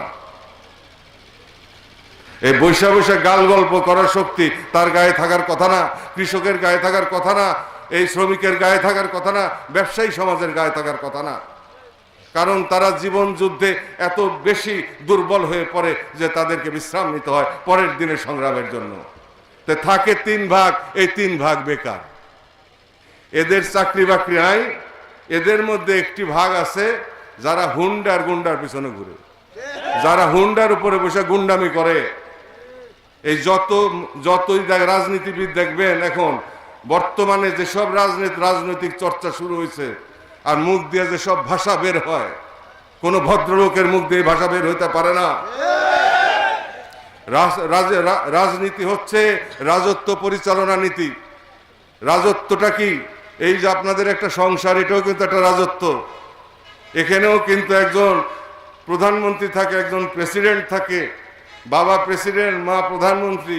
একজন পররাষ্ট্রমন্ত্রী আছে, আরো মন্ত্রী পরিষদ আছে, এখানে অর্থমন্ত্রী আছে, এখানে প্রতিরক্ষা মন্ত্রী আছে। চিন্তা করে দেখেন, চারদিক দা একটা হাউলি দেওয়া আছে, বেড়া দেওয়া আছে, অথবা সুপারির খোল অথবা আপনার কলা গাছের খোল দিয়ে চারদিকে বেড়া দেওয়া থাকে। তার মানে সেটা একটা প্রাচীর, প্রতিরক্ষা প্রাচীর, তাই নয় কি? প্রতীকী হলেও সেটা একটা প্রতিরক্ষা প্রাচীর।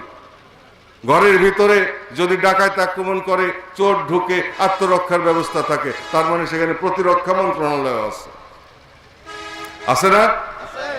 ফাইন্যান্স মিনিস্ট্রি আছে, মার্কেটিং বাণিজ্য মন্ত্রণালয় আছে। সেই বাণিজ্যটা কি? কিভাবে ধান বানাবো, কিভাবে বিক্রি করব, কিভাবে দুটি পয়সা অর্জন করব, বাণিজ্য মন্ত্রণালয় আছে। সেখানে সব ধর আইন শৃঙ্খলা, স্বরাষ্ট্র সেখানে আছে। ভাই বোন, ছেলে মেয়ে, বাচ্চা কাচ্চা কিভাবে চলবে, সেখানে আবার যারা যারা জ্যেষ্ঠ, যারা অগ্রজ, যারা বড়, তারা আবার সেদিকে খেয়াল রাখে, শাসন করে, আদরও করে।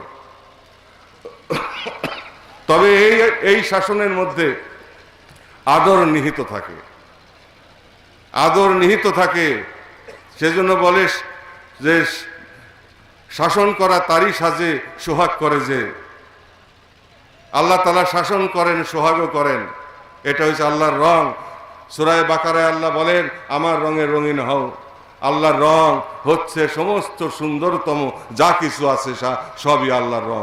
এই সৃষ্টি জগতে 100 ভাগের 1 ভাগ আল্লাহ তাআলা তা দান করেছেন। তার থেকে আহরিত গুণাগুণ দিয়ে আমরা পৃথিবীতে আমরা বসবাস করি। তা আজকে এই যে ছোট্ট একটি সংসার, একটি রাষ্ট্রের নমুনা, একটা এক্সাম্পল, একটা উদাহরণ, এই কোটি কোটি সংসার মিলে কিন্তু একটি রাষ্ট্র তৈরি হয়। যেমন বাংলাদেশ, কোটি কোটি সংসার, অন্তত 7 কোটি সংসার আছে বাংলাদেশে, 5 থেকে 7 কোটি সংসার। এই সংসার, একটি সংসার, ক্ষুদ্র সংসারের কথা যেটা বললাম, একটা ক্ষুদ্র পরিবার যেখানে সবকিছুই বর্তমান ক্ষুদ্র ক্ষুদ্র অংশে বর্তমান। সেখানে যিনি বাবা মা, তিনি যদি আদর্শ না হন, তিনি যদি ন্যায়ানুগ না হন, তিনি যদি সত্যবাদী না হন, তিনি যদি সময়ানুবর্তী না হন, তিনি যদি পবিত্র না হন, তার সন্তানরা কিন্তু মানুষ হয় না, তার ছেলে মেয়েরা মানুষ হয় না। তো 5 থেকে 7 কোটি পরিবার মিলে একটি রাষ্ট্র ব্যবস্থা, তার অভিভাবক 300 জন। এই 300 জন অভিভাবক নির্ধারণ করা, আমি ভোট বলবো না, আমি বলবো সমর্থন। ভোট শব্দটা পয়সা গেছে মির্জাফরের মতো, কারণ ভোট শুনলেই মনে হয় হুন্ডা চলতেছে, গুন্ডা দৌড়াইতেছে, বন্দুক উঁচা করতেছে, ধাওয়া দিতেছে, পাল্টা ধাওয়া দিতেছে, মাথা ফাটাইতেছে, আগুন ধরাইতেছে। কেন তা হবে? ভোটের দিনে ভোট দিবে মানুষ, আনন্দে আত্মহারা থাকবে তারা, জীবনের নিরাপত্তা থাকবে তাদের, যার যার অধিকার, যার যার ভাবনা অনুযায়ী তার সমর্থন জানাবে। যার জন্য আমি ভোটের পরিবর্তে সমর্থন শব্দটা ব্যবহার করতে চাই। এই সমর্থনটা যদি আপনি খারাপের উপরে দেন, তাহলে অবশ্যই আপনি একটা জগতে চরম ভুল করলেন এবং পরপারের জন্য একটা অপরাধ করলেন। কারণ রাসূল পাক সাল্লাল্লাহু আলাইহি ওয়াসাল্লাম ইরশাদ করেন যে পৃথিবী হচ্ছে পরপারের শস্যক্ষেত্র। আমাদের চিন্তন, বর্ণন, কল্পন, শ্রবণ, দর্শন, হস্তপদরাজির প্রয়োগ, দেহে এবং ভিতরে বাহিরে আমরা যা কিছু করি, আমরা কারা? আমরা অনস্তিত্ব থেকে অস্তিত্ব এসেছে, আবার অনস্তিত্ব আমরা হারিয়ে যাব। এটাই পৃথিবীর অমোঘ বিধান। আমরা এখানে এসেছি, আমরা কর্মকাণ্ড চালিয়ে যাচ্ছি, আমাদের ভিতরে একটি জগৎ রয়েছে, সেখানে প্রতি মুহূর্ত আমাদের ভাবনার পরিবর্তন হয়, আবহাওয়ার পরিবর্তন হয়। চন্দ্র, সূর্য, গ্রহ, নক্ষত্র উঠলে যেরকম পরিবর্তন হতে থাকে, আমাদের মধ্যেও তেমনিভাবে পরিবর্তন হতে থাকে প্রতি মুহূর্তে মুহূর্তে। যার জন্য বলা হয়েছে মান আরাফা নাফসাহু ফাকাদ আরাফা রাব্বাহু, নিজেকে চিনো, রবকে চিনবা। নিজের মধ্যে ডুব দাও, গবেষণা করো, তাফাক্কুর করো, আল্লাহ তাআলা তোমার মধ্যে আছে। নাহনু আকরাবু ইলাইহি মিন হাবলিল ওয়ারিদ। এখানে নাহনু শব্দ ব্যবহার করা হয়েছে। আমরা তোমার জানরগের চাইতেও নিকটে আছি। আমরা কেন? আল্লাহ তাআলা বহু বচন ব্যবহার করছেন কেন? আল্লাহ এক এবং অদ্বিতীয়, তিনি বহু বচন ব্যবহার করছেন মহব্বতে। কারণ আল্লাহ তাআলা আল্লাহর বন্ধুগণ এবং ফেরেশতাকুল, পয়গম্বরগণ, ওলি আল্লাহ সকল, তাদেরকে নিয়ে আল্লাহ পাক আমাদের কাছে আছেন। নাহনু আকরাবু ইলাইহি মিন হাবলিল ওয়ারিদ। আপনি ডুব দেন, আপনার মধ্যে সত্য আপনার ভিতর বিকশিত হবে। তাই কবি নজরুল ইসলাম বলছেন, জগতের যত মন্দির কাবা যত ভজনালয়, ওই একখানি ক্ষুদ্র দেহের সমপবিত্র নয়। যার জন্য রাসূল পাক সাল্লাল্লাহু আলাইহি ওয়াসাল্লাম বিলালকে মক্কা বিজয়ের দিন বলেছিলেন, বিলাল তুমি আমার দিকে ঘুরে আজান দাও, আমি কাবারও কাবা। কিন্তু যেহেতু মানবরূপী, সেই জন্য শরীয়তের বিধানের মধ্যে আমাদেরকে থাকতে হবে। কারণ কয়লার পাহাড়ের ভিতরে হীরক দ্যুতি তৈরি হয়। তা যেখানে হীরক দ্যুতি তৈরি হয় কয়লার পাহাড়ের মধ্যে, সেই হীরক দ্যুতি সাধারণত পাওয়া যায় না। অতি ভাগ্যগুণে হীরক দ্যুতি মিলে, কয়লাই বেশি থাকে। অতএব ভণ্ডামির যেহেতু অবকাশ রয়েছে এবং যেহেতু ভণ্ড শয়তান কিয়ামত পর্যন্ত থাকবে, অতএব শয়তানের সংখ্যা বৃদ্ধি পাবে। একজনকে আমরা যদি ঘুরে কাবার কাবা বলে আমরা সেদিকে ঘুরে আল্লাহকে সেজদা করি, সেটা আমার ভুলও হয়ে যেতে পারে, কারণ সে শয়তানও হইতে পারে, সে ভণ্ড হইতে পারে, আমি শিরকের গুনাহগার হইতে পারি। এই জন্য আমাদেরকে বাঁচানোর জন্য আল্লাহ তাআলার একত্ববাদের প্রতীক বায়তুল্লাহ শরীফের দিকে আমাদেরকে ঘুরিয়ে দেওয়া হয়েছে। যার জন্য শেষ বিদায় হজের পরে রাসূলুল্লাহ সাল্লাল্লাহু আলাইহি ওয়াসাল্লাম যখন মদিনাতে প্রত্যাবর্তন করলেন, অসুস্থ হয়ে গেলেন, মসজিদে সাহাবায়ে কেরামরা চোখের পানিতে কাঁদতে কাঁদতে পাগলের মতো হয়ে গেল। হযরত আবু বকর রাদিয়াল্লাহু আনহুকে ইমামতি করার হুকুম দেওয়া হলো। হযরত আবু বকর রাদিয়াল্লাহু আনহু ইমামতি করার অবস্থায় রাসূলুল্লাহ সাল্লাল্লাহু আলাইহি ওয়াসাল্লাম আর থাকতে পারলেন না, তার সাহাবাদের চোখের পানি তিনি সহ্য করতে পারলেন না। দুইজন সাহাবীর উপরে ভর দিয়ে তিনি মদিনা মুনাওয়ারা মসজিদে নববীতে প্রবেশ করলেন হুজরা শরীফ থেকে। রাসূলুল্লাহ সাল্লাল্লাহু আলাইহি ওয়াসাল্লামের উপস্থিতি টের পেয়ে হযরত আবু বকর রাদিয়াল্লাহু আনহু সূরা পড়তে পড়তে কাবার দিক থেকে রাসূলুল্লাহর দিকে ঘুরে গেলেন। রাসূলুল্লাহ সাল্লাল্লাহু আলাইহি ওয়াসাল্লাম আবার তাকে কাবার দিকে ঘুরাই দিলেন, আবার রাসূলুল্লাহ সাল্লাল্লাহু আলাইহি ওয়াসাল্লামের দিকে ঘুরে গেলেন, আবার কাবার দিকে ঘুরাই দিলেন। এইভাবে 3 বার ঘটনা ঘটলো। তারপর কাবার দিকে তাকে নির্দিষ্ট করে দিলেন। এটার কারণ মানুষের ভিতরে এমন মানুষ আছে যার সাথে আল্লাহর মিলন ঘটে, কিন্তু সেই মানুষ আপনি চিনবেন কিভাবে? অতএব অবশ্যই শরীয়ত রক্ষা করে চলতে হবে, শরীয়ত রক্ষা করে চলতে হবে। এবং শরীয়তের দুটি দিক, একটি জাহেরি দিক, একটি আধ্যাত্মিক দিক। শরীয়ত মানে শরা মানে আইন, নিয়ম কানুন। নিয়ম কানুন পৃথিবীতে চলার জন্য নিয়ম কানুন, আর আল্লাহকে পাওয়ার পথে মুরাকাবা মুশাহাদা জিকির আজকার শগুল মুহাসাবা যা কিছু আছে সব কিছুর মধ্যে একটা নিয়ম কানুন রয়েছে। সেই নিয়মের মধ্যে দিয়ে আমাদের অগ্রসর হতে হবে। তাহলেই আমরা ভণ্ড পীর এবং ভণ্ড মৌলবী অথবা নাস্তিকদের হাত থেকে অথবা শয়তানদের হাত থেকে আমরা বাঁচতে পারবো, অন্যথায় বাঁচা সম্ভব নয়। তাই আমি বলতে চাই যে এই যে 300 লোক দেশটিকে শাসন করবে, আইন প্রণয়ন করবে, দেশ চালাবে, তারা কি শুধু সাক্ষী গোপাল হয়ে সেখানে যাবে? আমরা কি শুধু জাতা লোককে সেখানে পাঠাই দেব?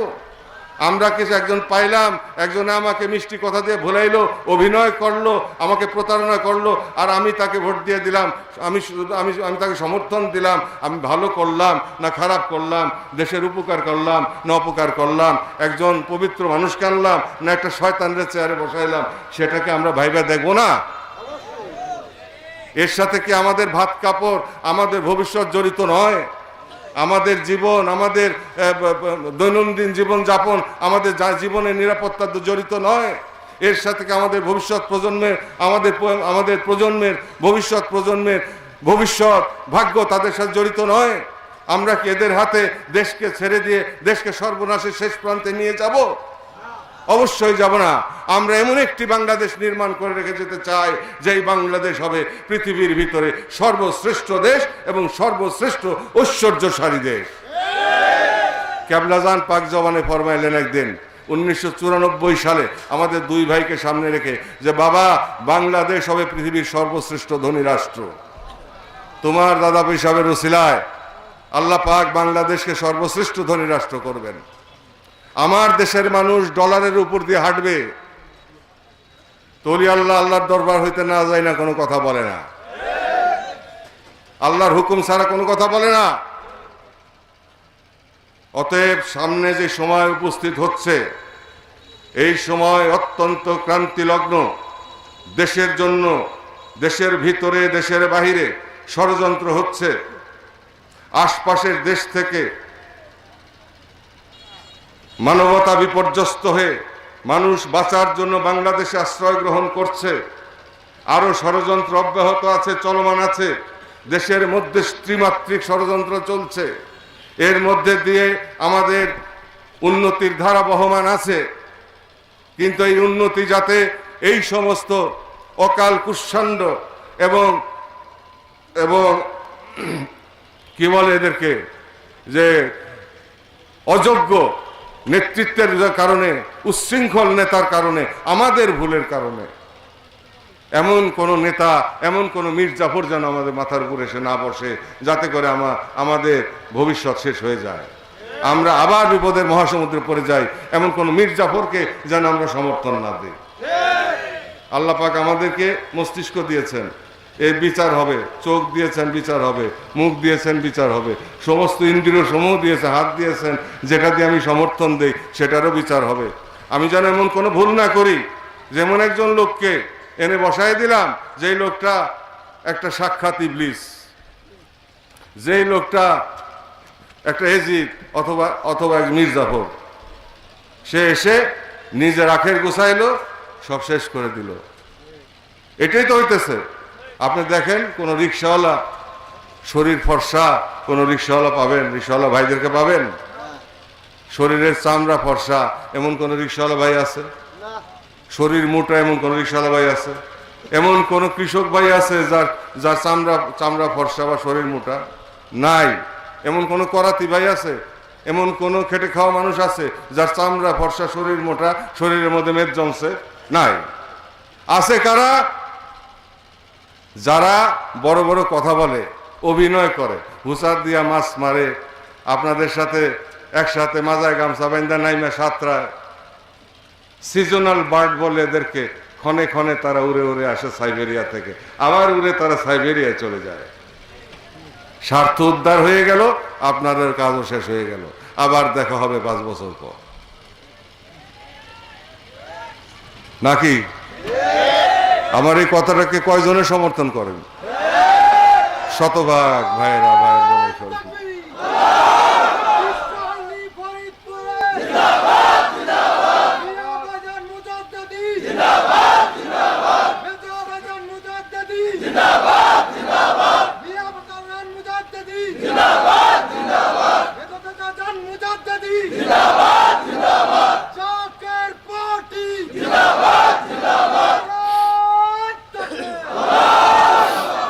এমন কোন রাষ্ট্রপতি নাই, প্রধানমন্ত্রী নাই যারা আমার কেবলাজানের কদমে আসেন নাই। এমন কোন সামরিক শাসক নাই, এমন কোন জেনারেল নাই যারা আমার কেবলাজানের কদমে আসেন নাই। সেনাবাহিনীর এমন কোন সদস্য নাই, পুলিশ বাহিনীর এমন কোন সদস্য নাই, বিডিআর বাহিনী, বিজিবি বাহিনীর এমন কোন সদস্য নাই যারা আমার কেবলাজানের কদমে আসেন নাই। কেবলাজান তো কোথাও যান নাই। এই যে অলৌকিক খেলা, কারামাত ও নাউলিয়ায় হাক্কুন, ওলি আল্লাহদের কারামত সত্য, রাসূল পাক সাল্লাল্লাহু আলাইহি ওয়াসাল্লামের হাদিস। আর মুজিজা হইতেছে পয়গম্বর আলাইহিস সালামদের জন্য নির্ধারিত, ওলি আল্লাহদের জন্য কারামত। একটি নিভৃত পল্লীতে একজন মানুষ বসে রইলেন, আরো তো বাংলাদেশে শত সহস্র পীর সাহেবরা ছিল। কেন মানুষ গড়াতে গড়াতে, কার ইশারায়, কেন কোন ইঙ্গিতে মানুষ ঢলের মতো এই নিভৃত পল্লী আটরশিতে আসলো? আজকে রাস্তাঘাট হয়েছে, সুরম অট্টালিকা হয়েছে, সার্চ লাইট বসেছে, কত সুন্দর দেখা যায়, ঝলঝল ছলছল করে, তাই না? কত আরাম আয়েশের ব্যবস্থা হয়েছে। কিন্তু এমন এক সময় ছিল যখন রাস্তা ছিল না, মেঠো রাস্তা ছিল। আমরাও সেই মেঠো রাস্তা দিয়ে হেঁটে হেঁটে স্কুলে যেতাম, গ্রামের মধ্যে দিয়ে হাঁটতাম, ধান ক্ষেতের মধ্যে দিয়ে হাঁটতাম। সেই স্মৃতি এখনো ভাষ্য হয়ে আছে দু চোখে আখি যুগলে। আমরা ধারণ করে রেখেছি, হৃদয়ের গহীনে আমরা অঙ্কিত করে রেখেছি। আমার সেই ভাই বোনরা এখন অনেকে আছেন, অনেকে প্রয়াত হয়ে গেছেন। আমার বন্ধু বান্ধব যারা ছিল তাদের মধ্যে 2-1 পরপর প্রয়াত হয়েছেন। আল্লাহ পাক আপনাদেরকে দীর্ঘজীবী করুন, শতায়ু করুন, আমার কেবলাজানের ওসিলা এই প্রার্থনা করি। তবে একদিন তো আমাদেরকে যেতে হবে। যেই কথা বলছিলাম যে এমন কোন রাজন্যবর্গ নাই, এমন কোন ব্যক্তি নাই বাংলাদেশে, এমনকি বহির্বিশ্ব বহু দেশের প্রেসিডেন্ট, ভাইস প্রেসিডেন্ট আমার কেবলাজানের কদমে এসেছে, বহু রাষ্ট্রদূত এখানে এসেছে। আমাদেরকে নতুন করে দেখার কিছু নাই। এমপি মন্ত্রী এটা নতুন কিছু নয়। এরশাদ সাহেবের আমলে এমপি মন্ত্রী স্পিকার জাগ বাইন্দা আমার বাসায় বসে থাকতো। এই কামাল ইসুফ আকমাল ইসুফ সারাদিন আমার বাসায় বসে থাকতো। পরবর্তীতে দেখলাম আর এক চেহারা, অন্যরকম চেহারা, পারে তো দৈরা আমাকে মেরে ফেলায়, তাই না? এখন আবার হারায় গেছে, কারণ সত্য তার আপন গতিতে টিকে থাকে, আল্লাহ টিকা। আমাদের কোনো শত্রুতা বিরোধিতা ছিল না, আমরা চেয়েছিলাম সবার কল্যাণ, সবার উন্নতি। আজকে যারা রাজনীতি করেন সকলেই আমাদের পরিচিত, আমাদের দরবারে আসে নাই, কেবলা জানে কদম মোবারক আসে নাই, খাজা বাবার কদম চুম্বন করে নাই, বা রওজা পাক জিয়ারত করে নাই, দরবারে এক মুঠো ভাত খায় নাই, এমন কোনো নেতা নাই বাংলাদেশে, এমন কোনো মানুষ নাই। আমরা মানুষকে ভালোবাসতে চাই, আমরা মানুষকে ভালোবাসি, কেবলা জানি শিক্ষা তাই। আমরা প্রেম দিতে চাই, প্রেম পেতে চাই, এতটুকু আমাদের চাওয়া পাওয়া। এবং প্রেমের বন্ধনে সবাইকে আমরা আবদ্ধ করতে চাই। প্রেম যেখানে আছে সেখানে সব কিছুই আছে, প্রেম যেখানে নাই সেখানে কিছুই নাই। যেখানে প্রেম আছে সেখানে ত্যাগ আছে, যেখানে প্রেম আছে সেখানে সোহাগ আছে, যেখানে প্রেম আছে সেখানে ক্ষমা আছে, যেখানে প্রেম আছে সেখানে কিঞ্চিত শাসনও আছে। কেন? ভালো করার জন্য, আরো বেশি সুন্দর করার জন্য, যাতে সে অমানুষ হয়ে না যায়। অতএব বাবা মা যেই স্নেহের ডোরে আপন সন্তানকে লালন পালন করেন, এই ৩০০ জন মানুষ সেই স্নেহ নিয়ে এই দেশের মানুষকে লালন পালন করতে হবে। সেই ধরনের বাবা মা নির্ধারণ করতে হবে আমাদের সংসদের জন্য। ২ নম্বর লোক দিবেন, ২ নম্বর খাদ্য খাবেন, এমনকি ৫ নম্বর খাদ্য খাওয়াই দিতে পারে। সরকার সমানে দেশে বাইরে থেকে চাল আনতেছে, চালের দাম কমে না। এর জন্য দায়ী কারা? দায়ী এইসব স্বার্থান্বেষী মহল। বর্তমান সরকারের চেষ্টার ত্রুটি নাই, বিশেষ করে প্রধানমন্ত্রীর চেষ্টা আছে তার, কিন্তু ভুল অসহায়। যেমন বঙ্গবন্ধু বলেছিলেন, আমি বিদেশ থেকে ভিক্ষা করে আনি, চাটার গোষ্ঠীর চাইটা খাইয়ে ভালাই দেয়। তখন তো ছিল ৭.৫ কোটি, এখন হয়েছে ১৬ কোটি, অফিসিয়ালি আনঅফিসিয়ালি ১৮ কোটি। ছোট্ট দেশ, কিন্তু একটা মহাদেশের মতো মানুষ। আমরা যদি এখনই সতর্ক না হই দাদা, দেশের হাল যদি শক্ত করে না ধরি, আমাদের জাতীয় ঐক্য যদি আমরা তৈরি না করি, দেশকে যদি একত্রীভূত না করি, ভ্রাতৃঘাতী সংঘাতে যদি আমরা জড়াইয়ে দেই, সেটা ধর্মের স্লোগানেই হোক বা রাজনীতির স্লোগানেই হোক, তাহলে সর্বনাশের শেষ প্রান্তে আমাদেরকে পৌঁছতে হবে, না খেয়ে আমাদেরকে মরতে হবে। সেইভাবে আমরা দেশকে ধ্বংসের দিকে যেতে দিতে পারি না। আপনারা কি পারেন? যদি না আমাদের ভবিষ্যৎ যদি উজ্জ্বল করতে হয়, আমাদের ভবিষ্যৎ নিরাপত্তা যদি নিশ্চিত করতে হয়, তাহলে অবশ্যই দেশবাসীকে ঐক্যবদ্ধ করতে হবে। আর সেই ঐক্যের পদপীঠ হচ্ছে বিশ্ব জাকের মঞ্জিল মহাপবিত্র দরবার শরীফ, আমার কেবলাজান হুজুর। আর সেই ঐক্যের পতাকা হচ্ছে জাকের পার্টি, যার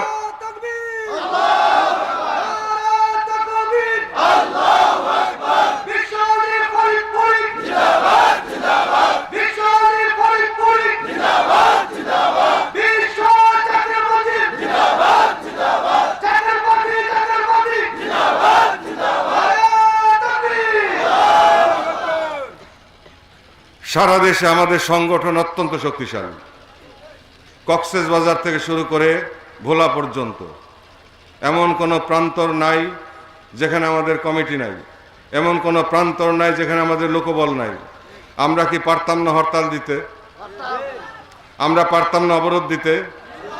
আমরা পারতাম না পেপারের হেডলাইন হতে? আমরা পারতাম না বিদেশি মিডিয়া আমাদের সংবাদ শিরোনাম হতে? পারতাম। ক্ষুদ্র থেকে বৃহৎ পর্যন্ত, রাষ্ট্রীয় বিষয়ে বলেন বা স্থানীয় পর্যায়ে বলেন। 1999 সালে যখন দেশের মানুষ শতকরা 99% মানুষ আমার পক্ষে চলে আসলো, রায় দিল, আমি যখন দেখলাম রক্তপাতের সম্ভাবনা আছে, আমি তখন এই মাঠে দাঁড়িয়ে বলেছিলাম যে এমনি আমার দেশের মানুষের পেটে ভাত নাই, পরনে কাপড় নাই, বা তাদের রক্তের উপর পাড়া দিয়া আমি মোস্তফা মীর ফয়সল রাজনীতি করব না।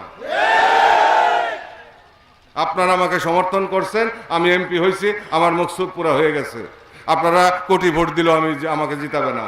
আমি চললাম, আপনারা ভালো থাকেন, তা না হইলে আপনাদের উপর অত্যাচার করবে। শুধুমাত্র আপনাদেরকে বাঁচানোর জন্য, আপনাদের কথা চিন্তা করে আমি আমার দাবি দাওয়া সব ছেড়ে দিয়েছিলাম।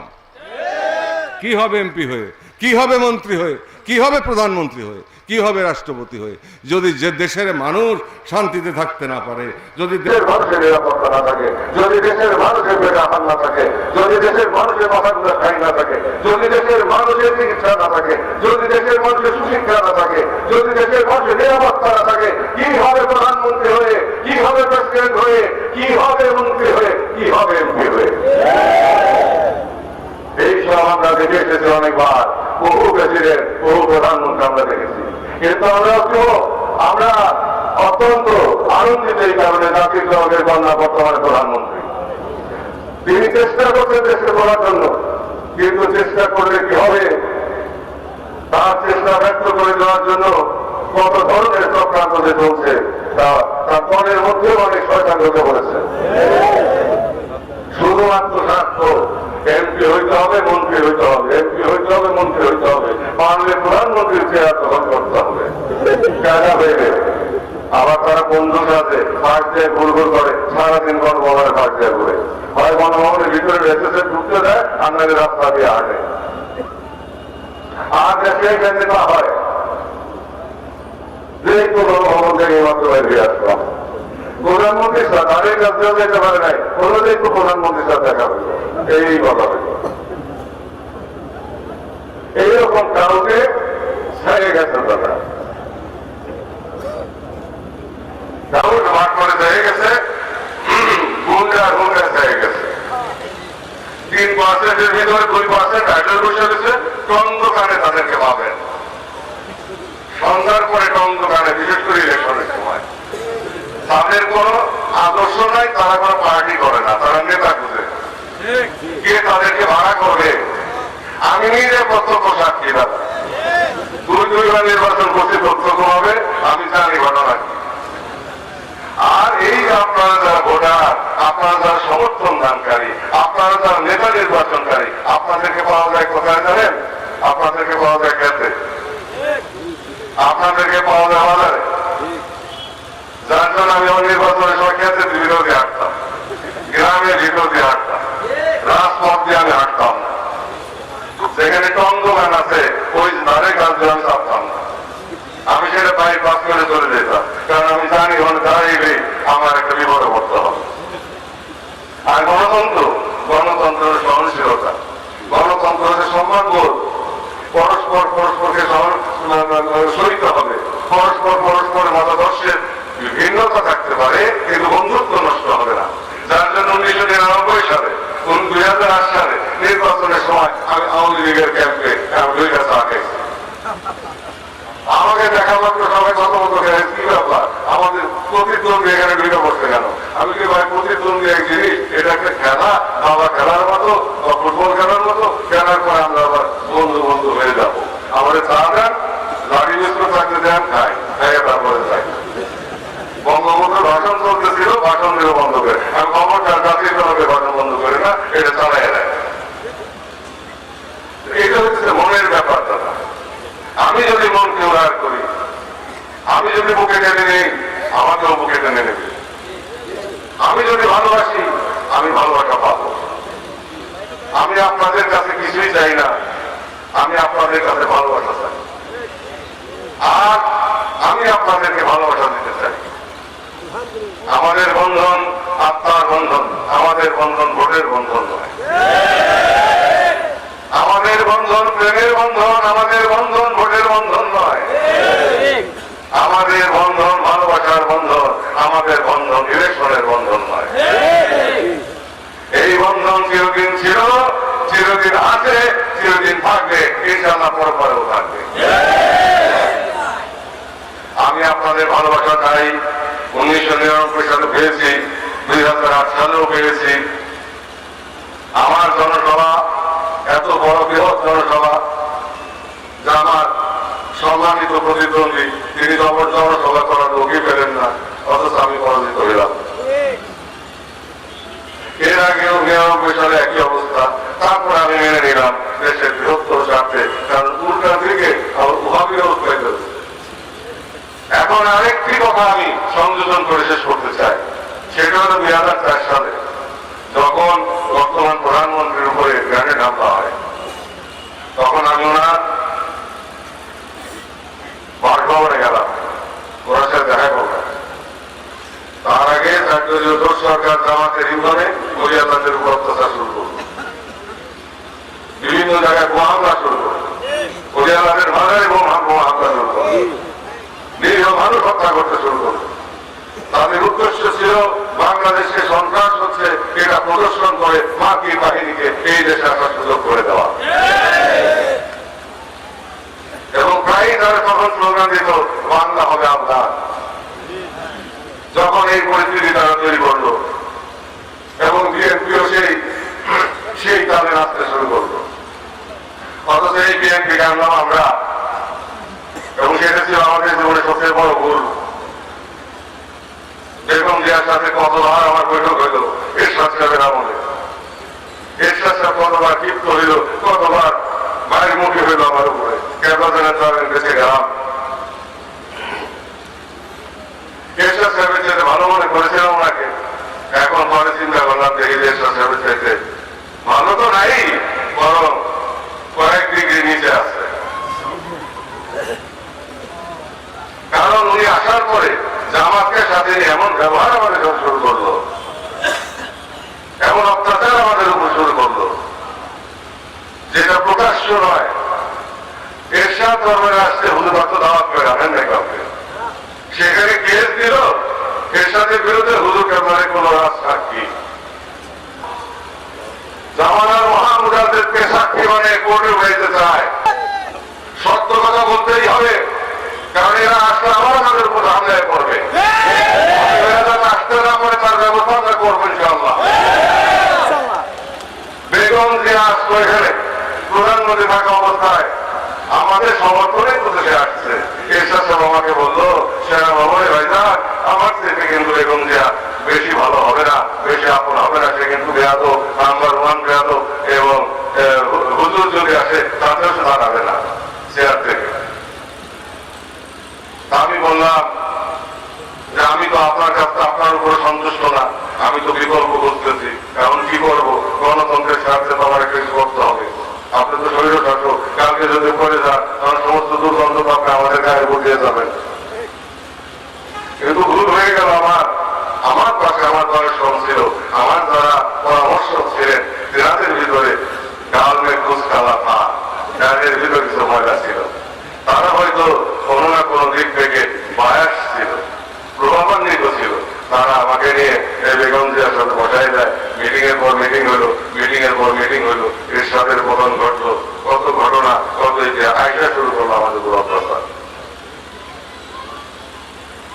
চৌধুরী কামাল ইবনে ইউসুফ আমার অতি আপনজন, কত আমার সাথে খাইছে বনানীতে, সারাদিন বসে থাকতো আকমল কামাল, কামাল ভাইয়ার আকমল। সে জাতীয় পার্টিতে যোগদান করতে চাইছিল, আমি না করছিলাম। জাতীয় পার্টিতে যোগদান করে তো ওইদিকে গণতন্ত্রের হাল ধরবে, আর সেই হয়ে গেল এমন মানে চেহারা পাল্টায় বানাইল, যারা স্তম্ভিত হয়ে গেলাম। কিন্তু বেশি দিন ঘোরায় নাই, হানিফকে নিয়ে আসলাম, হানিফকে সমর্থন দিয়ে নিয়ে আসলাম, জনতার মঞ্চ তৈরি হইল, বিএনপির ভরাডুবি হইল এবং আওয়ামী লীগ সরকার গঠন করলো। আওয়ামী লীগের সাথে ভালোই চলছিল আমাদের, কিন্তু 1999 সালে বাই ইলেকশন এই জন্য করেছিলাম যে দেশের মানুষ হাহাকারের মধ্যে আছে, কেবলাদান হুজুর অসুস্থ ছিলেন, তখন আমরা অনেকটা মন ভাঙা বলতে পারেন। যিনি ছিলেন আমাদের বটবৃক্ষ, যিনি আল্লাহর ছায়া, তিনি অসুস্থ, তাকে নিয়ে আমরা দৌড়াদৌড়ি করছি। এমন সময় দেশবাসীকে সান্ত্বনা দেওয়া এবং দেশবাসীকে বুকের কাছে টেনে রাখা আমাদের কর্তব্য ছিল বিধায় 1999 সালের নির্বাচনে আমি অংশগ্রহণ করেছিলাম, দেশবাসীকে বুকে টেনে রাখার জন্য, অন্য কোনো কারণে নয়। আমার এমপিতে প্রয়োজন নাই, কারণ এমপি হয়ে বিল্ডিং এ বসা খায়ে সামান নাই। তবে জাতির সাথে যদি প্রয়োজন হয় সেটা স্বতন্ত্র কথা। যাকে পার্টি আদর্শে রাজনীতি করে, আমরা আমাদের আদর্শ দিয়ে বিজয় লাভ করবো ইনশাআল্লাহ। 1906 সালে মুসলিম লীগ হয়েছে, 1947 সালে ক্ষমতা এসেছে। 1949 সালে আওয়ামী লীগ হয়েছে, 1971 সালে ক্ষমতা এসেছে। একটা রক্তক্ষয়ী ইতিহাস তৈরির মধ্যে দিয়ে, উপাখ্যানের মধ্যে দিয়ে। আর 1989 সালে জাকের পার্টি হয়েছে, 28 বছর অতিক্রান্ত হয়েছে। আমি আশাবাদী আর 2 বছরের ভেতরে পরিস্থিতি পরিবর্তন ঘটবে ইনশাআল্লাহ।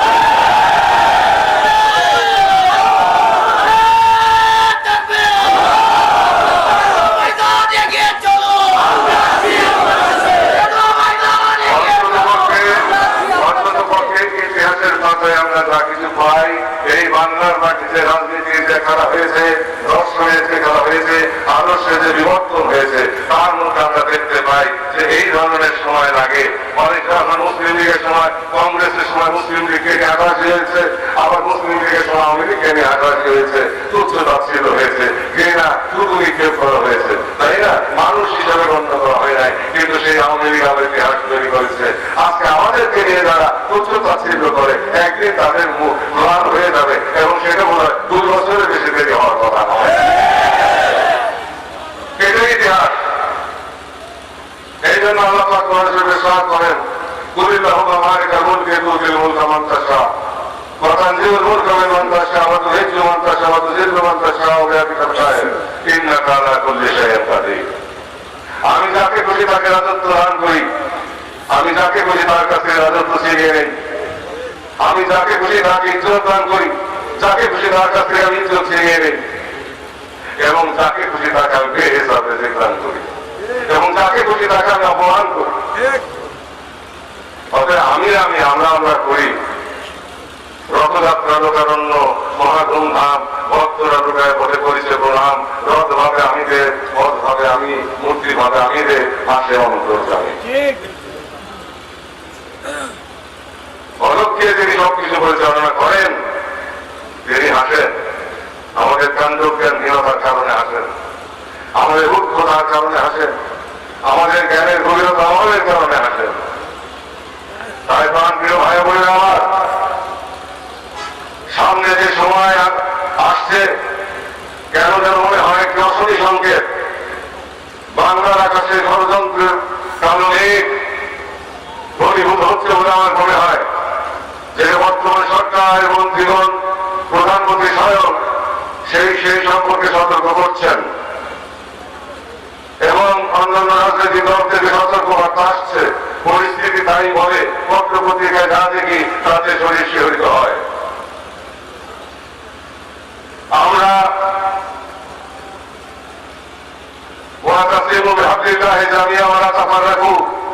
আল্লাহ তাআলা কোরআনে বলেন, তোমরা আল্লাহর হুকুমকে শক্ত করে ধরো, পরস্পরকে বিচ্ছিন্ন হও না। আর আমার কেবল আকীদা মনে করলেন, একতার বলে সবে হও বলিয়া উড়িল আকাশে অভিজয় নিশান। একই কথা। আর আমরা আমাদের বিদ্যা জাহির করার জন্য, কি আফসোসের কথা, নিজের বিদ্যা জাহির করা, সত্য গোপন করা, অসত্য তুলে ধরা, নিজের জিদ চরিতার্থ করার জন্য আমরা আমাদের বিদ্যা জাহির করার জন্য, নিজেদের বাহাদুরি প্রকাশ করার জন্য আমরা যা খুশি তাই করে চলেছি। আমরা ভাই গন্ডগোল লাগিয়ে দিচ্ছি, ভ্রাতৃঘাতী সংঘাত করছি, এবং মসজিদে হানাহাতি শুরু হয়েছে। আমরা সবাই বলে ভাই বিশ্বাস করি, এবং নামাজ, হজ, যাকাত, এই 5টি স্তম্ভ ইসলামের আমরা সবাই বিশ্বাস করি। আল কোরআন সবাই আমরা পক্ষে ধারণ করি, আল হাদিস আমরা সবাই পক্ষে ধারণ করি। কিন্তু আমরা এক মসজিদে দেখি বোমা বিস্ফোরণ হয়, আবার আর এক মসজিদে দেখি বোমা বিস্ফোরণ হয়। এক মসজিদের মুসল্লি আর এক মসজিদের মুসল্লিকে ধাওয়া দেয়। এই তো হচ্ছে আমাদের অবস্থা।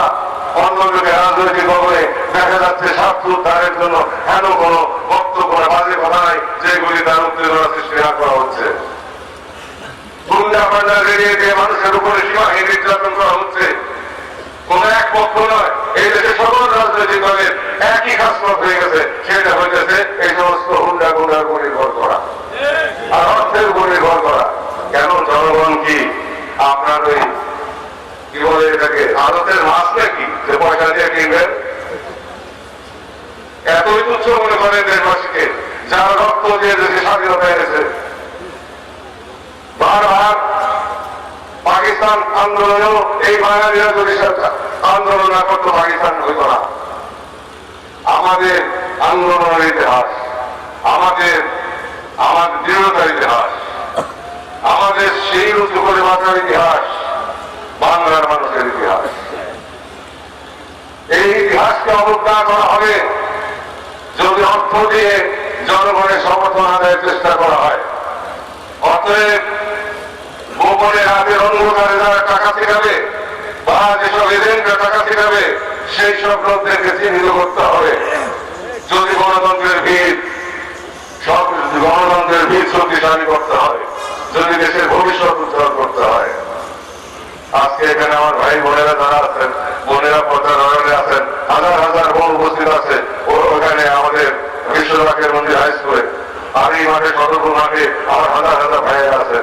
আমি সকলে চেহারা দিকে তাকিয়ে তাকিয়ে দেখছি, বেশিরভাগ ভাইয়েরাই ভগ্ন স্বাস্থ্যের অধিকারী। আপনাদের শরীর শুদ্ধ শরীর, জীর্ণ শরীর। কেন? স্বাধীন দেশে আপনারা সবাই হৃষ্টপুষ্ট থাকবেন ইনশাআল্লাহ। বর্তমান সরকার করে যাক, উন্নয়ন যে ধারাবাহিকতা চালিয়ে যাচ্ছে চালিয়ে যাক। যদি কখনো প্রয়োজন হয় জাকের পার্টি হাল ধরবে এবং এটাকে সর্বোচ্চ মাত্রায় নিয়ে যাবে। বাংলাদেশ প্রাচুর্যে ভরপুর হবে, দেশের মাটি ফেটে সম্পদের হয়ে আসবে। কারণ জামানার মাহমুদাদের দোয়া রয়েছে, আল্লাহ দরবার থেকে মঞ্জুরি রয়েছে। দেশের মধ্যে ষড়যন্ত্র সম্পর্কে সতর্ক থাকবেন, ওয়াহাবি সালাফিদের সম্পর্কে সতর্ক থাকবেন, দেশবাসীকে ঐক্যবদ্ধ রাখবেন। বিনয় অর্থাৎ ভদ্রতা, যাকে আদব বলি আমরা। বুদ্ধি একটা হচ্ছে কুবুদ্ধি আর একটা হচ্ছে পবিত্র বুদ্ধি। শয়তানদের কুবুদ্ধি আর ভালো সহচর্য তাকে সুবুদ্ধি আসে, যাকে সৃজনশীলতা এখান থেকে বের হয়ে আসে। আদব বুদ্ধি অর্থাৎ ভদ্রতা এবং পবিত্র বুদ্ধি। প্রেম, পবিত্র প্রেম আর শয়তানের প্রেম, দুই ধরনের প্রেম আছে। একটা হচ্ছে বিকৃত আনন্দ, বিকৃত প্রেম, বিকৃত আকর্ষণ, যেটা মানুষের জন্য ক্ষতিকর, শরীরের জন্য ক্ষতিকর, সমাজের জন্য ক্ষতিকর। সেই বিকৃত প্রেম প্রত্যাখ্যান করতে হবে, পবিত্র প্রেমের দিকে ধাবিত হতে হবে, অর্থাৎ পবিত্র মানুষের সঙ্গ লাভ করতে হবে, পবিত্র মানুষদের সাথে চলতে হবে এবং সমাজকে পূর্ণভুক্ত করে তুলতে হবে। এই জন্য বিশাল পাগড়িয়া কাকাল দাঁড়িয়ে দলের মহত্ব কিছু ভাবে না, তাহাতে প্রেম ভক্তি আর ধর্ম অলঙ্কার করে মাত্র মানুষের মহত্ব বিস্তার। ভিতর থেকে যদি আপনার অসুখ সেরে না যায়, ভিতর থেকে সরকারের কাছে যদি না যায়, কুচিন্তা, কুভাবনা, কুকল্পনা, কুদর্শন, কুবর্ণন, কুশ্রবণ এবং হস্তমোদরাজের প্রয়োগ যদি ভিতর থেকে পবিত্র না হয়, তাহলে বাইরে তার অপপ্রয়োগ হবে, এতে কোনো সন্দেহ নাই। আসল মানুষ তো ভিতরে, চামড়া দিয়ে পেছানো, উপরে আমার হাত নড়াচড়া করে। অতএব ভিতর যদি পচনশীল থাকে, বাইরে তার দুর্গন্ধ ছড়াবে, এতে কোনো সন্দেহ নাই। অতএব ভিতর থেকে আমাদের পরিবর্তন হয়ে আসতে হবে, আমাদেরকে ভদ্র হতে হবে, আমাদেরকে বিনয়ী হতে হবে, আমাদের আদর্শবান হতে হবে, আমাদেরকে প্রেমিক হতে হবে, আমাদেরকে গুণবদ্ধ হতে হবে, আমাদেরকে উৎসর্গকৃত হতে হবে, আমাদেরকে ভালোবাসার বন্ধু থাকতে হবে, এখন তার মনে বলিয়ান হতে হবে। তবেই আমরা মন্দিরের মসজিদে বুঝতে পারবো কোথায় দেশের উন্নতিতে, পরিবারের উন্নতিতে, ব্যক্তিগত উন্নতিতে, শান্তিতে, সুখে বসবাস করতে পারবো, নিরাপত্তার সাথে থাকতে পারবো, ঘরে খরচা করে ঘুমাবো, কেউ আমাদের গায়ে ছোঁয়া দেবে না, কেউ আমাদের গায়ে আঘাত করবে না। নিশ্চিত মনে অন্ধকার রাস্তায় হেঁটে যাবো, কেউ আমার হাজারি করতে আসবে না, কেউ আমার সম্পদ রূপ করতে আসবে না, কেউ আমাকে ছোঁয়া মারবে না। এরকম একটু দেশ আমরা দেখতে চাই। প্রতীকী হিসাবে পুলিশ বাহিনী থাকবে, প্রতীকী হিসাবে বিজেপি থাকবে, প্রতীকী হিসাবে সেনাবাহিনী থাকবে, কিন্তু তাদের খুব একটা বেশি কাজ থাকবে না। এমন জনগণ তৈরি হোক, এমন জনগণ তৈরি করি।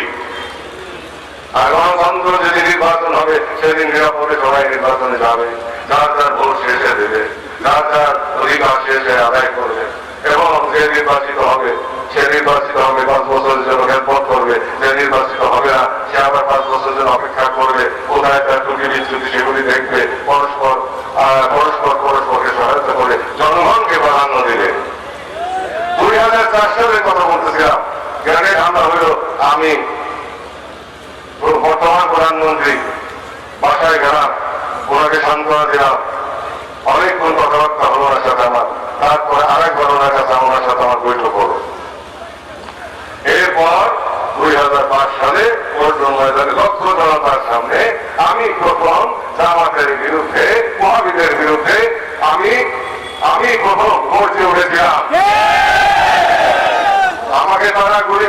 ঝাঁঝরা করে দিতে পারত, কিন্তু আমি বিশ্বাস করি কেবলা নজরে তো আমার সাথে আছে।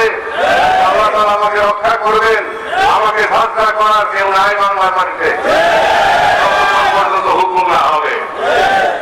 যখন বোমা হামলা হচ্ছে সারা দেশে, 364 জন একসাথে বিস্ফোরণ হলো, কুটিতে হামলা হলো, পটমোড়ে হামলা হলো, সাধারণ রহমতুল্লাহ দরগায় হামলা হলো, কেল্লা রহমতুল্লাহ দরগায় হামলা হলো এবং নিষেধাজ্ঞা আরোপ করা হলো, তখন আমি এবং শেষ পর্যন্ত বর্তমান প্রধানমন্ত্রীর উপরে গাড়ি নিক্ষেপ করা হলো, তখন আমি এই গর্জে উঠলাম যে তো এক মহা ষড়যন্ত্র, এ তো বিদেশি সৈন্য বাংলাদেশে আনা পায় তারা।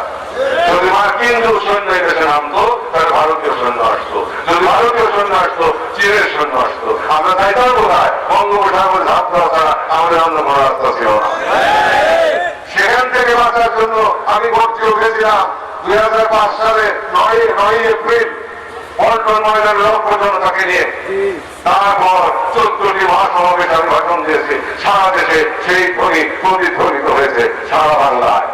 এরপর মহাজোট তৈরি হয়, তার ভিত্তিতে তার আগ পর্যন্ত আওয়ামী লীগও এই জামাত বিএনপির বিরুদ্ধে বলেছে, কিন্তু জামাতের বিরুদ্ধে বলা সাহস পায় না। আমি বলেছি ভালোবার কদম ধরে আল্লাহকে ভরসা করে জীবনে শুরু দেখেছি এরকম বিভৎস অবস্থা, আর সেখান থেকে উদ্ধার করে আল্লাহ আমার ক্যামেরানে তরফে হাত দিয়ে গড়ে উঠেছি। পুরাই সেই জামাত গুলি করতে পেরেছে আমাকে, মারতে পেরেছে আমাকে। আল্লাহ পাক রক্ষা করলে পারবে না, ক্যামেরানে দোয়া থাকলে পারবে না। কামের লোকের দোয়া, কামের মুহাম্মদ আলী আল্লাহর দোয়া করতে দেরি হয়, মঞ্জুর হইতে দেরি হয়। তার থেকে মহাজোট, তারপরে 1/11 আপনারা জানেন মহাজোটের মহাসমাবেশে দুপুর 12টার সময় টেলিভিশন স্টল দেওয়া হলো যে আমি ভাষণ দিব, মধ্যে তাকে পার্টি চেয়ারম্যান ফিরোজা মুস্তফা আমির ফয়সাল মুজাহিদি ভাষণ দেবেন। আমি জানতাম না যে আমাকে যেতে হবে, ভাষণ দিতে হবে। আমি স্তম্ভিত হলাম, হঠাৎ করে আমার নাম। আমি গিয়ে মহামান্য রাজা মিয়া মুরব্বী সাহেবকে জিজ্ঞাসা করলাম আমি কি যাবো? তিনি বললেন তুমি যাও। আমি গিয়ে আমার বক্তব্য দিলাম। তারপরের দিন এমার্জেন্সি হয়ে গেল, বঙ্গভবন ঘেরাওয়ের কথা ছিল, এমার্জেন্সি হয়ে গেল। তারপর অনেক ইতিহাস ঘটলো, 2008 সাল আসলো, আমরা কিছু পেলাম না, আমরা কিছু পাই নাই, আমরা চাইও না, আমরা চাইও না। যেদিন আল্লাহ পাক দিবেন, আল্লাহ পাক আসমান থেকে বৃষ্টির মতো দিবেন। কারণ বৃষ্টি আল্লাহ সৃষ্টি করেন শূন্য আকাশের ভিতরে, মেঘমালা তৈরি হয়, তারপর সেখানে ঝরঝর করে মিষ্টি পানি করে। তাই যদি সম্ভব হয় তাহলে যাকে তাকে ক্ষমতায় দেওয়া সম্ভব, যদি আল্লাহ পাক চান।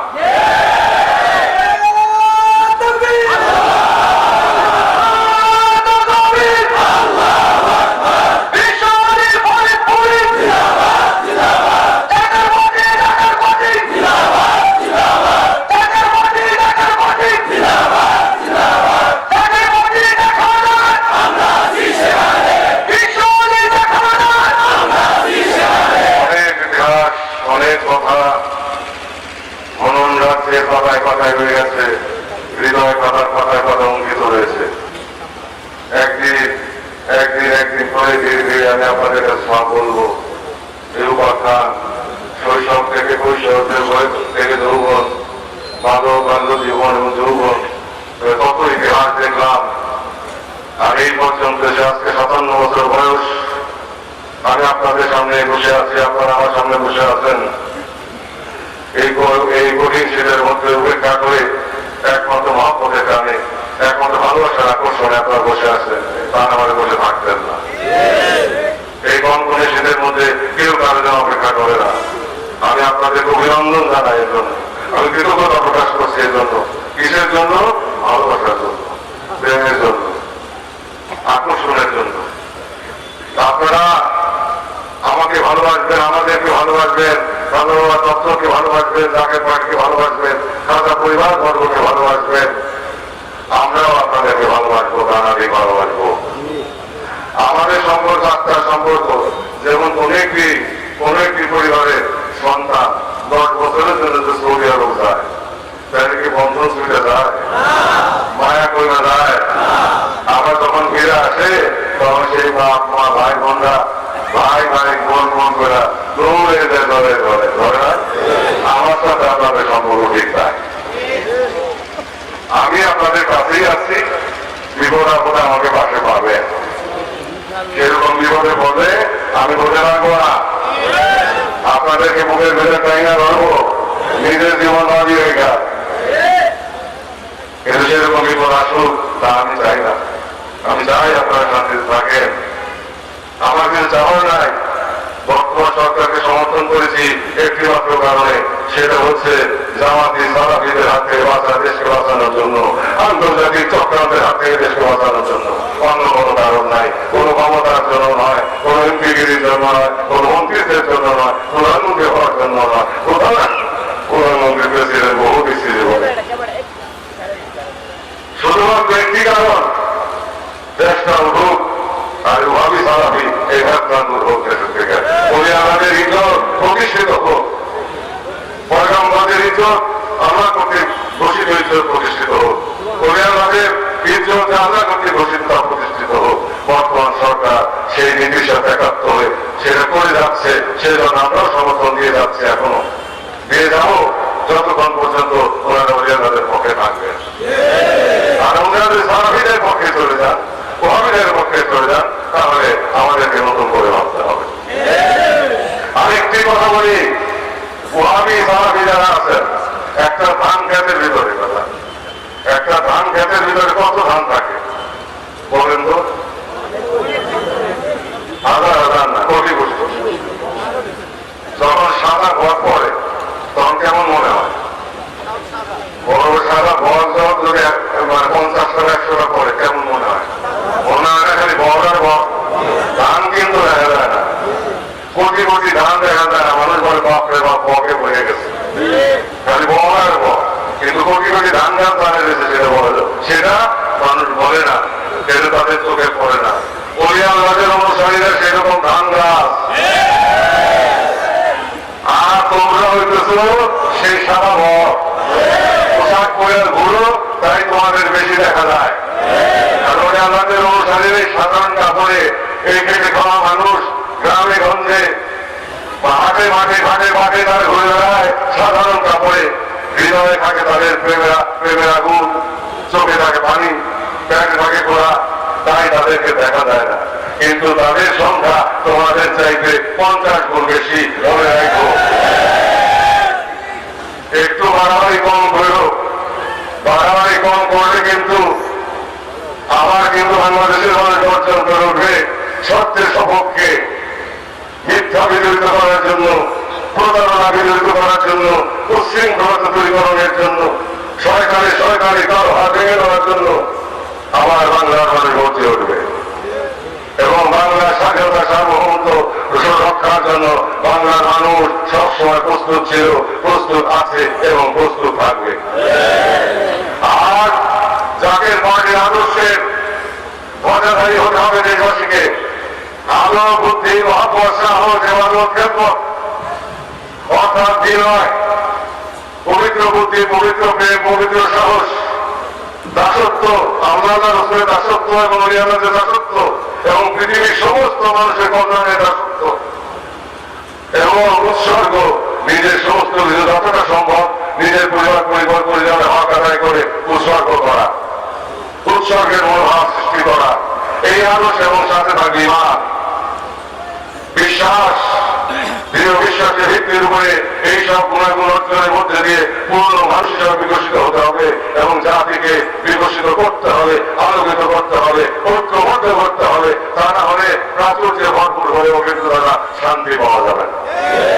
আমার অনেক টাকা হইল, আমার জীবনে নিরাপত্তা নাই, আমার চাইতে পরিষ্কার করে রাখতে হয়, যে কোনো সময় আমাকে বাইরে ভাবিতে পারে। এরকম প্রাচুর্যের মূল্য কি ব্যাপার? যেই প্রাচুর্য আমার ঘুম হারাম করে দেয়, সেই প্রাচুর্যকে চায়। অতএব প্রাচুর্যের সাথে থাকতে হবে নিরাপত্তা, প্রাচুর্যের সাথে থাকতে হবে শান্তি। আর সেই শান্তি যদি আনতে হয় তাহলে আমার কেবলানের কদম আসতে হবে, জাকের পার্টির আদর্শের পতাকার নিতে দাঁড়াতে হবে এবং দেশকে ঐক্যবদ্ধ করতে হবে, জাতিকে বিজয়ী করতে হবে, বাংলা স্বাধীনতাকে অর্থবহ করতে হবে, এই দেশকে ঐশ্বর্যশালী দেশে রূপান্তর করতে হবে, পৃথিবীর সর্বশ্রেষ্ঠ দেশ হিসাবে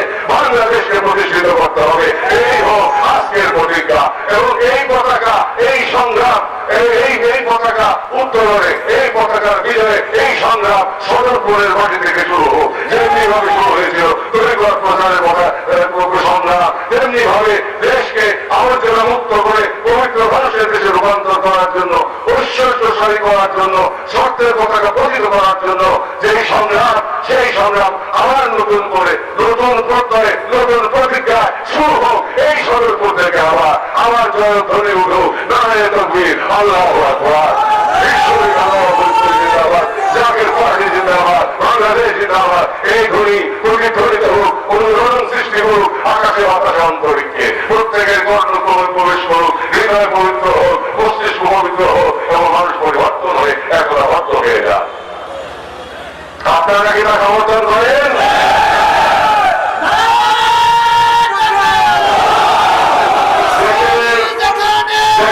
দেশের বৃহত্তর স্বার্থে যদি প্রয়োজন হয় জাকের পার্টির আহ্বানে আপনারা আপনাকে প্রস্তুত আছেন? বিশ্ব জাকের মন্দিরের মহাপথে আত্মত্যাগে প্রস্তুত আছেন? জাকের পার্টির মহাপথে আত্মত্যাগে প্রস্তুত আছেন? জাকের পার্টির আদর্শ প্রতিষ্ঠায় আত্মত্যাগে প্রস্তুত আছেন? ধন্যবাদ আপনাদের সবাইকে। আপনাদের এই প্রতিজ্ঞা আল্লাহ পাক স্বয়ং দেখেছেন, আপনাদের এই প্রতিজ্ঞা প্রধান হুজুর দেখেছেন, রসুল ইসলাম দেখেছেন। আমরা তাদেরকে দেখি না, তেনারা আমাদেরকে দেখেন রুহের জগৎ থেকে। তেনারা দেখেছেন আজকে এই প্রতিজ্ঞা, এই আকাশ বাতাস সাক্ষী রইল, আমরা সবাই সাক্ষী রইলাম, আমরা প্রতিজ্ঞবদ্ধ হইলাম দেশের বৃহত্তর স্বার্থে যা করার তাই আমরা করবো ইনশাআল্লাহ। এই বলে আমি আপনাদের দীর্ঘ জীবন কামনা করি। আমার জিন্দাবাদ বিশ্ববিখ্যাত আল্লাহ তাআলার খাস রহমত আমার সদরপুরে ভাই বোনদের উপর বর্ষিত হোক এবং আপনারা দীর্ঘজীবী হন, সেই সঙ্গে ভাঙ্গা সর্বদশমী ভাই বোনদের উপরে বর্ষিত হোক, আপনারা দীর্ঘজীবন লাভ করেন এবং সেই সাথে পবিত্র ভূমি ফরিদপুরের উপরে বর্ষিত হোক, বৃহত্তর ফরিদপুর বর্ষিত হোক, আপনারা রহমত লাভ করেন, বিশ্বের শ্রেষ্ঠ স্থানের শ্রেষ্ঠ অধিবাসী স্বীকৃতি আপনারা লাভ করেন, শ্রেষ্ঠত্বের অধিকারী আপনারা হন। আল্লাহ তাআলা আমাদের আপনাদেরকে 7 বছর হায়াত দান করেন, আপনাদের পরিবার পরিবার শান্তি দান করেন, প্রতিটি বাড়িতে রহমতের বায়ু প্রবাহ, রহমতের সুখের সংবিধান বয়ে যাক এবং রহমতের তাদের শৃঙ্খলাতে আপনারা আনন্দ লাভ করে আপনাদের মন প্রাণ জুড়িয়ে যাক, আপনাদের শরীর স্বাস্থ্য সুস্থ হোক, দীর্ঘ জীবন লাভ করে ইহকাল এবং পরকালে তারা কেমন ভালাই আপনারা অর্জন করেন। এই বলে আমার কাছে কতবার অসিলা করে আল্লাহ তাআলার হাতে সমর্থ করে দিয়ে আমি এখানে শেষ করছি। আলহামদুলিল্লাহ রাব্বিল আলামিন। আসসালামু আলাইকুম ওয়া রাহমাতুল্লাহি ওয়া বারাকাতুহু।